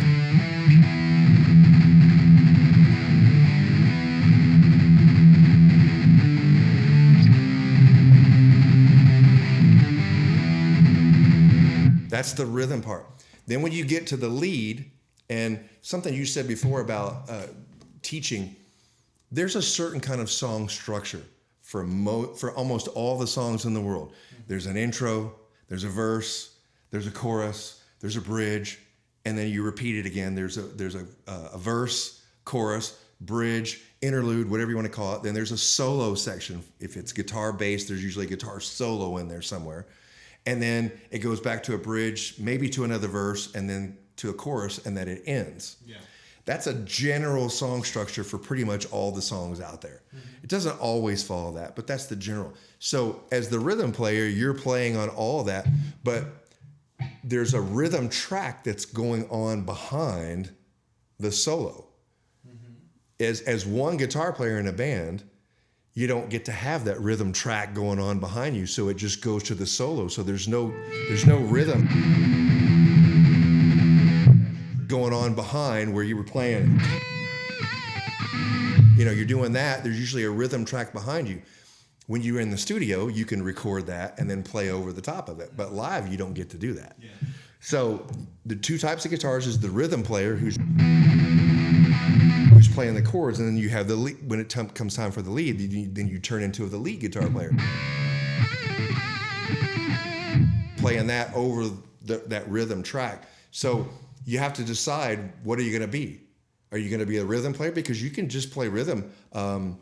The other guitar player for Guns N' Roses, Izzy Stradlin, mm-hmm. he never plays really any leads. He's just playing rhythm guitar. Slash is the one that's playing all the leads. So technically, Izzy Stradlin is a rhythm guitar player. Mm-hmm. He's not a lead player. Can he play lead? I bet he can. He just doesn't do it in Guns N' Roses. And so you have to decide when you're learning, do you want to become a rhythm guitar player or a lead guitar player?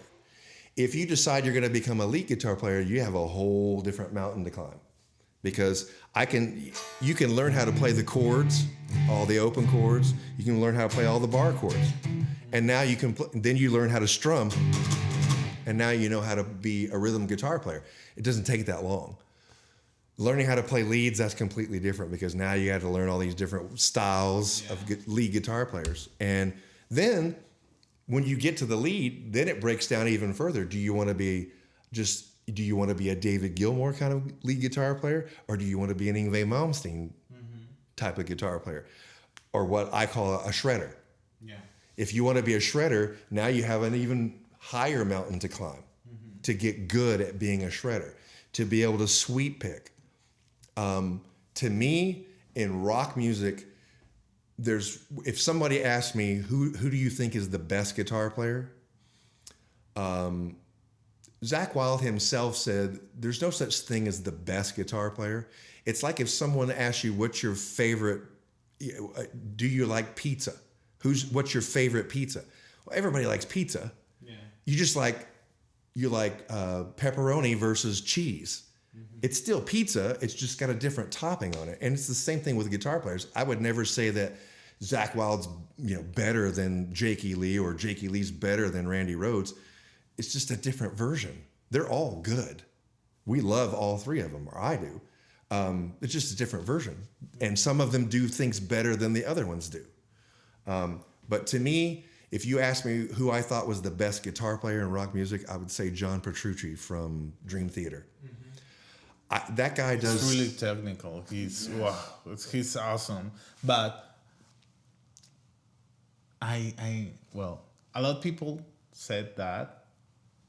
I understand, because I feel like this, but I really understand why the people love Dream Theater or Symphony X.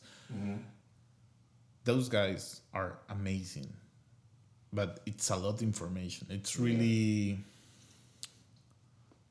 it's like fancy music, and you need to be really involved in music to understand. They have a lot of taste about the music. Right. Well, you bring up a really good point there. For the longest time, I didn't like Yngwie. I thought that he didn't play with any soul whatsoever.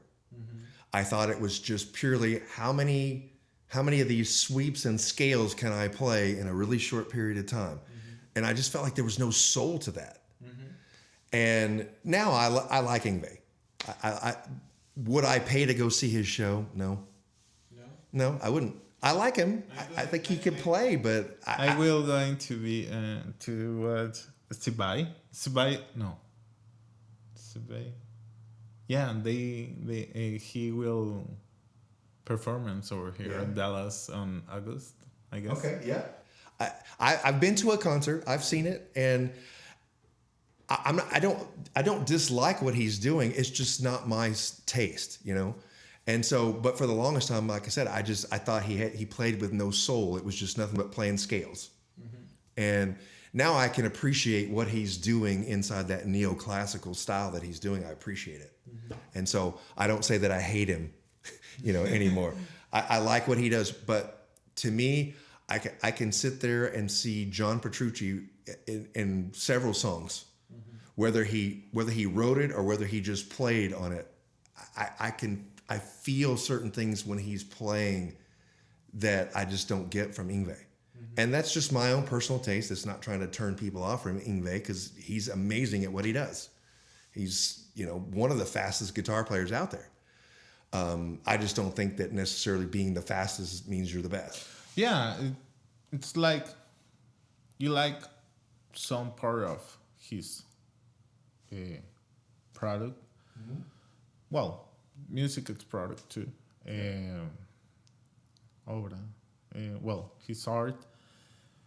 But that no means you will follow all his journey, right? I talked with my brother some months ago.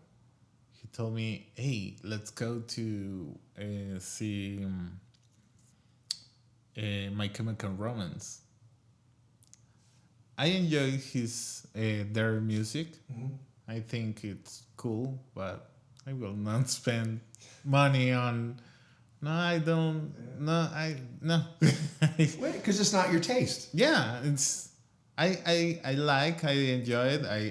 I understand why the people really love their music, but you don't need to go all the concerts, all the artists came for your city, and just what. No, I don't know what concert you went before, but on my journey, well, I see Soda Stereo, I see Metallica, Muse, Red Hot Chili Peppers, Slipknot, well, a lot of bands, but I never seen before. Deftones. I enjoy their music. I have the opportunity to see them, but no, I don't want to go. Yeah, I don't want. I like their music, but no. Well, and another point, and especially with these days and times, like, you know, Rush's drummer died, and so they've got this female that's going to fill in, and they're going to go on tour again. They're coming to Fort Worth. I can't remember when they're coming, but they're going to do 2 shows there.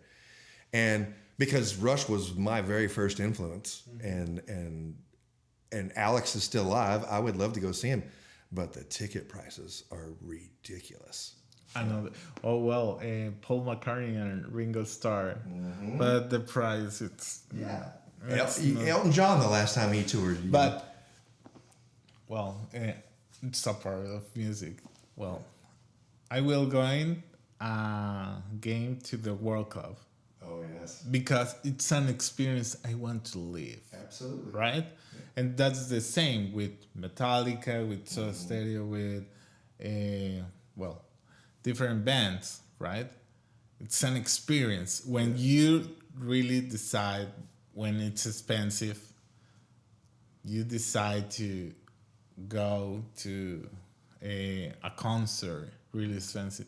You want to live that experience, right? But right now we have new music, or the tribute band, right? You want that kind of experience. Go outside and enjoy the music and spend time with people.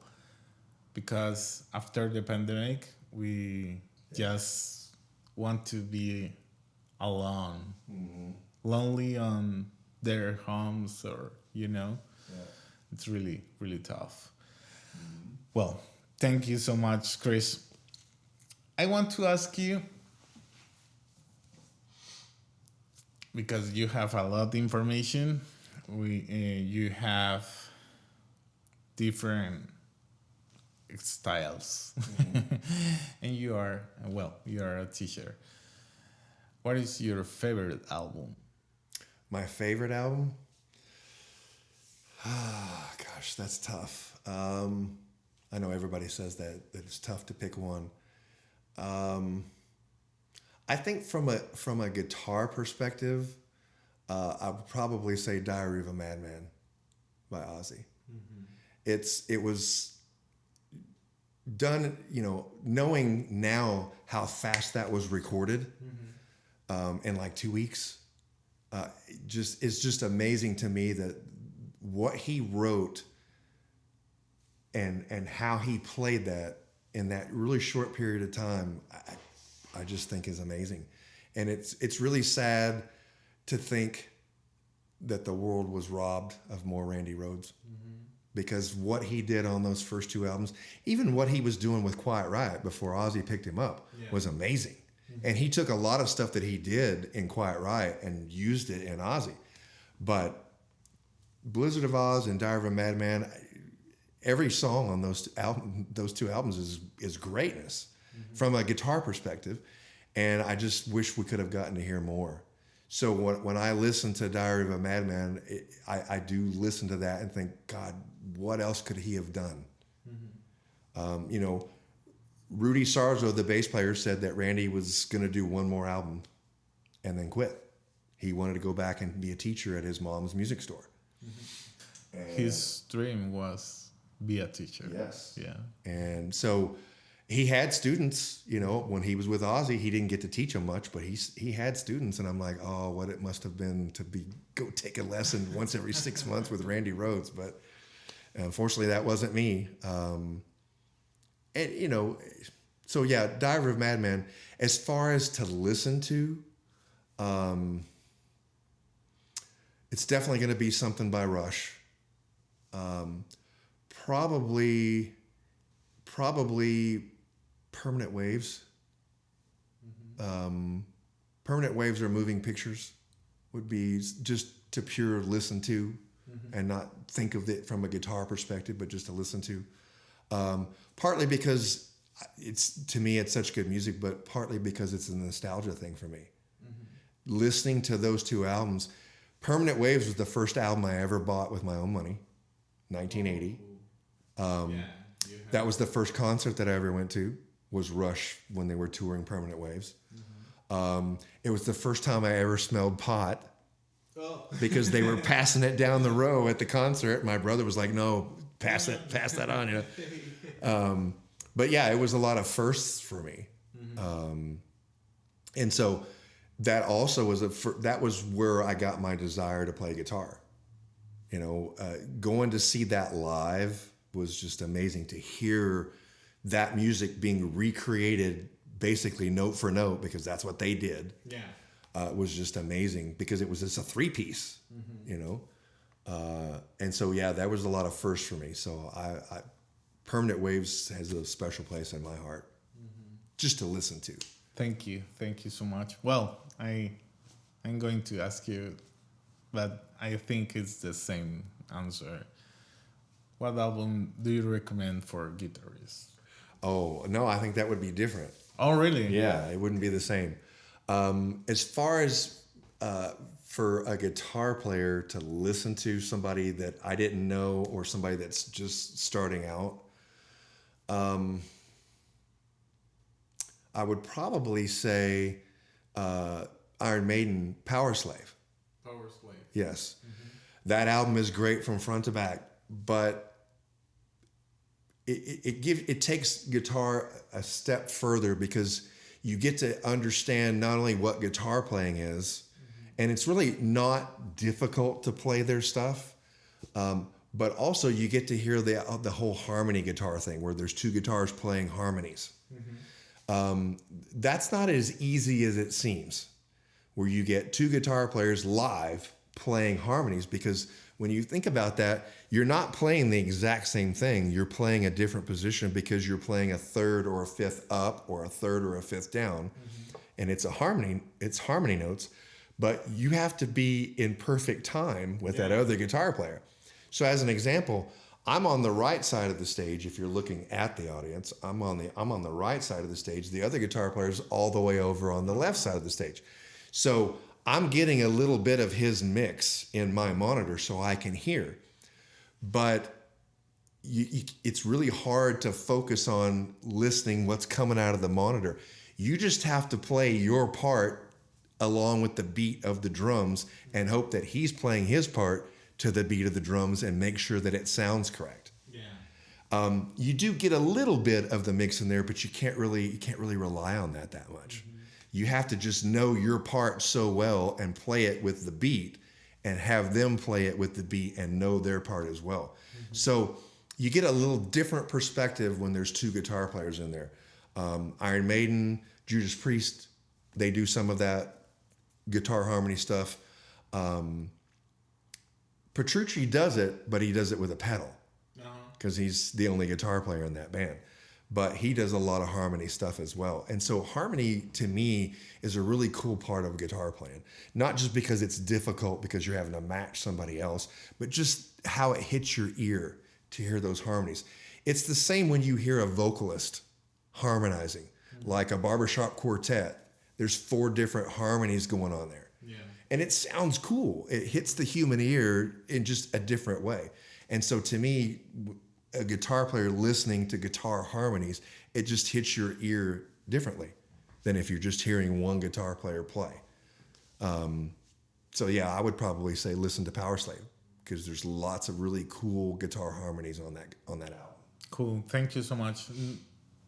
I guess nobody recommends Iron Maiden before. I guess. Yeah.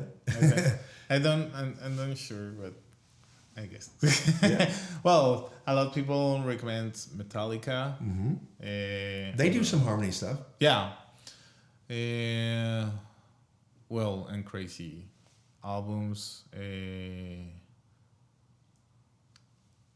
Arthur recommend Aja. I never listened before, and it's an amazing band. Mm-hmm. Wow, I get in shock. It's soul, I guess. It's soul genre, but wow. Andy Timmons, who's a local guy, you go buy any album from Andy Timmons, and you will fall in love with Andy Timmons on guitar. He is that amazing. I will research. Well, I'm creating right now on Spotify. Mm-hmm. I'm creating that albums on the playlist. Mm-hmm. The subscribers and you guys, the guests, can. Okay, what is the episode 1 to 10 and 10 to 20 to what is happening? What the people is talking about, right? I'm not trying to put all the information on just one playlist because we'll be huge. Yeah. No, what is happening that part? Mm-hmm. Well, Chris, I want to say thank you so much to being here. You are an amazing person. Thank you so much for all the information you have for the tribute bands. I really don't know the Mecca that's here, but yeah, I saw the Small Things and the Green Day. Mm-hmm. Well, you ironic. I know Def Legend because Lou contacted me with John. Mm-hmm. With John, but we are not ready right now to do the podcast. Yeah. John is going to be a great interview. He's hilarious. I talk to him a couple of times every week. Mm-hmm. He and I just seem to have a lot of similar things in common, and so we can get on the phone and talk for hours about guitar playing. Yeah, and he's social. He's really interactive and social, and he looks really nice person. I really appreciate you accept this invitation and all you do because we are not on your home, but thank you to take your time to create this podcast, and I hope to see you soon. Well, where the people can contact you for classes or contact your tribute bands? The best thing to do would be come to a show, and then if you like what you see and you want to take lessons or whatever, you can just come up after the show's over. Come approach me, and we'll set up a time. As far as the tribute band stuff, all 5 bands have a Facebook page that you can reach us through. You can reach me through, whether it's directly to me or somebody else in the band is monitoring that page or whatever. But yeah, you can reach me through any 5 of those bands. And then, just like you said before about supporting local music, whether it's original or tribute or whatever, come out to a show, come up and say hi. One of the things that when I was growing up, you never got to get close to those musicians on stage. You were never allowed to get anywhere close to Alex Lifeson from Rush. The closest you could do is go outside and hang out by the tour bus and hope that they wouldn't just get on the bus and not do anything. And so one time he rolled down a window and was saying hi to people. Cool. I wasn't there. My friend was there, so I had to hear about, but usually there was no access. And so, being a part of the tribute thing, we're not super famous like that. And so you have to be in touch with the audience more. And so when people come up and want to take a picture with that polka dot flying V guitar, I let them, I'm there. I'm not gonna let them play it or anything, but they're gonna hold it and go, wow, that's really cool, and stuff like that. And so yeah, you gotta be more in touch with the audience as a tribute band person, because you're not them. You don't have the fame level that they have or the stardom that they have, and that's another reason why you have to do it better, really, than the original band, because you're not them. And that's a direct quote from John. You have to be better than them because you're not them.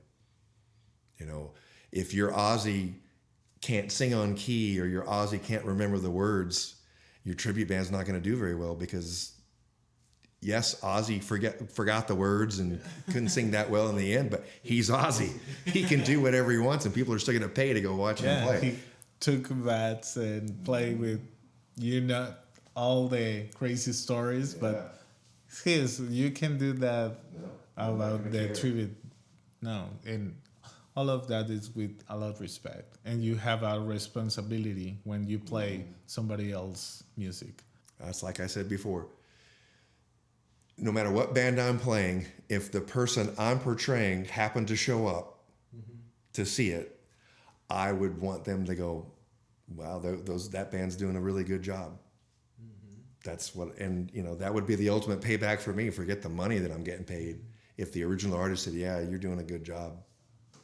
Well, I want to ask you something. I listen, but I don't know if it's a reality over here. You need authorization about tributes? No? It's not working like this? Well, no.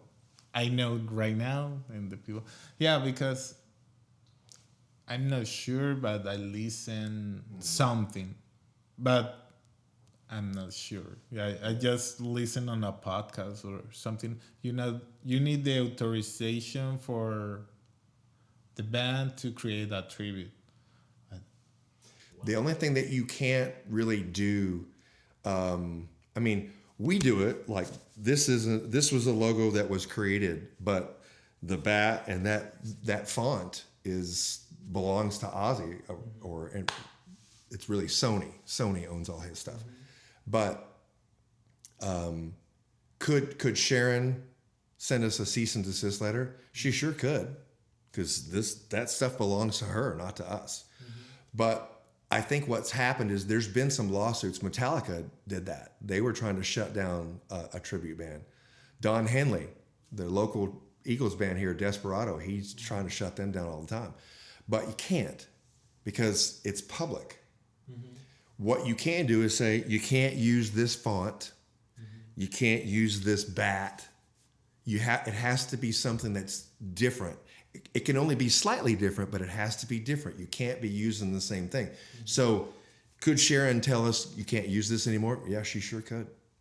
But the reality of it is, though, is that how much money are you going to get if Sharon was to sue us and say cease and desist using this? I'm just going to ignore it, because you're going to have to take me to court, and you're going to spend a lot of money taking me to court. Yeah. To get what? To tell me to stop? She's not going to be able to tell me to stop. The judge is going to tell me that I have to stop.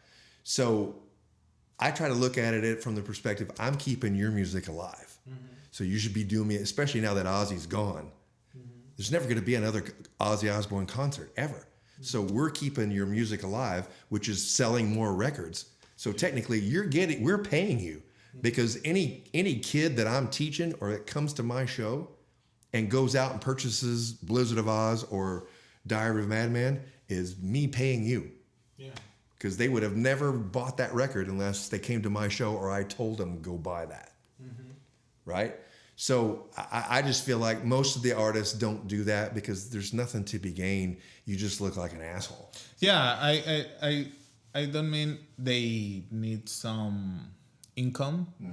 Just the authorization. I know that's okay. That's okay. Some of the bands do get that authorization because they're trying to be up and up, but it's not necessary. You're not breaking any laws by playing Ozzy's music somewhere and getting paid for it. Yeah, I ask you because, well, it's information. It's information for a kid right now with 16 and 17 want to create a tribute about her, My Chemical Romance or new bands. Yeah, Deftones, well, whatever they want to do, something it's not around here. And okay, I want to create that, get the experience playing music live. And okay, on Guitar Memories, I look this, I listen this, and I can do that. It's not all the information, but it's a point to start. Yeah. We did have Sony right after COVID was over and we can start playing live again. The very first time we played live, there was a guy there that was videoing the show. And he was live broadcasting that show because it was right after COVID. Yeah. And he live broadcasted during the show. And when the show was over, he put the video out there on YouTube or wherever. And Sony contacted him and made him take it down. Oh yeah, because you can play or get a video about that music or another content somebody else upload. But sometimes, well, no.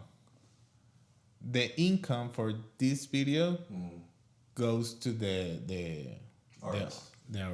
Yeah, but that's you can income for this video, right? It's like somebody else took parts of my content. I can, that's my content. You can use it, but you will not do. If you play a song really like 2 minutes for no, just 50 seconds about a song. Okay, the artist or the company will contact YouTube. On this video I can edit to cut this part or but some people play over here some parts for really famous songs and nothing happens, but because it's not the drum, not the voice, but just the YouTube does a really good job now of catching stuff. We had a person create a promo video for Maiden Texxas. And unfortunately, his original version, he used the actual song. Oh, really? Wasted years. He used the actual Iron Maiden recorded song as the music for that video. And so when we posted it, YouTube took it down and said it violates, Yeah. And so what we did is we had to go back and tell him, okay, here's a live version of us playing it. Mm-hmm. Put that as the musical background, which he did, and now it's all good. Because it's us playing it, not the real version. Uh-huh. But YouTube and Facebook both now, they have bots that are out there searching for that kind of stuff. And they're pretty quick to catch that stuff now. So if you're doing anything that's breaking any kind of copyright laws, they take it down immediately. They don't even ask you or tell you. It just gets taken down, and you get told after the fact, hey, we took your content down because. Mm-hmm. And you pretty much have to go figure out why they took it down, because they don't tell you. They just say, hey, we took your stuff down. Mm-hmm. And you have to figure out why. And then when you figure out why and fix it, then it's all good. Mm-hmm. So yeah, copyright stuff's a big deal, but I think for the most part, any original artist, as long as the band's doing you justice and doing a good job of recreating your music, you shouldn't be complaining. Mm-hmm. It's only helping you keep your music alive. When Don Henley dies, who's gonna go chase his stuff? Nobody. Yeah. So I don't know why you're doing it now, because it's just keeping your music alive. Mm-hmm. You're not gonna go tour it. You're not gonna go do that stuff. So let somebody else do it. And most of the tribute, we're not getting rich off of that stuff. Mm-hmm. We're getting paid to do it, but it's not like we can quit our jobs and go do that full time. Mm-hmm. And even if you could, would you? Because now you're going to have to be away from your family all the time. Mm-hmm. I think it's ridiculous for you to tell a tribute band to quit doing your music. You don't have any legal standpoint. It's all about the copyright laws, and that music's public knowledge. So you can play it all you want. It's just you can't use fonts or designs or anything like that. And as long as you don't do that, there's nothing they can do. And I'm not trying to do it to Ozzy or to Iron Maiden to be a jerk. I'm doing it because I love their music so much. I appreciate it. I want to go out and share my love of that music with an audience. And if the audience likes it and wants to pay me for that, hey, that's great.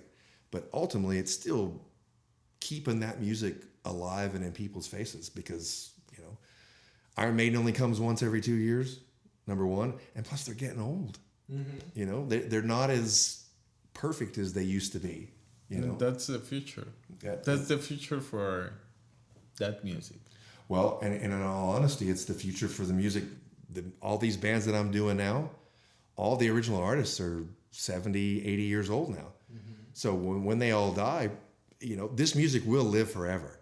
Mm-hmm. But I think the people that like it so much, that are willing to pay and go see it, hundreds of dollars to buy a ticket to go see Iron Maiden, the real Iron Maiden, those people are going to age out as well. Mm-hmm. They're not going to want to go stand in line at a concert and pay $1,000 for a ticket to go see a band. They're too old. They can't do that anymore. Mm-hmm. So it's called aging out. And to me, I don't know how long I can do Ozzy. I'm 61. Mm-hmm. Can I be doing this at 71 or 81? Probably not. Mm-hmm. Yeah. Will somebody else take up the mantle and play Ozzy stuff? Maybe. But I just think the people that love that music are going to age out as well, and you're going to stop having an audience. Mm-hmm. Because young kids, I don't know that they're not going to come pay to hear Ozzy. Maybe they will. I don't know, but I think I think that music is going to age out eventually, and the whole tribute scene, I think, is going to die, ultimately. Yeah. And I hate that, but I just, even with ABBA, as popular as that is, or the Beatles, as popular as that is, how much longer is there going to be a Beatles tribute band? Mm-hmm. I don't know. Maybe it will go on forever. I hope. I'm not trying to kill it, but who knows? Yeah. So it's even for the musicians or like football players, they have a small window of time that they can play football, and then they have to retire because their body can't do it anymore. Mm-hmm. Same thing with playing in a band. It's either your body can't do it anymore or your audience isn't there anymore. There's lots of recorded history of bands that used to play to 100,000 people back in the 80s, and today they can barely fill up House of Blues now. Mm-hmm. Why is that? Because the music was so popular back then. It's just not that popular anymore. Mm-hmm. That's aging out. That's what I think. Yeah. Yeah, Chris, well, thank you so much. Thank you so much for all the information, for all your knowledge. I really appreciate your interview. I really have fun. Your projects are I like all of them, but I really not involved about uh, Pat Benatar.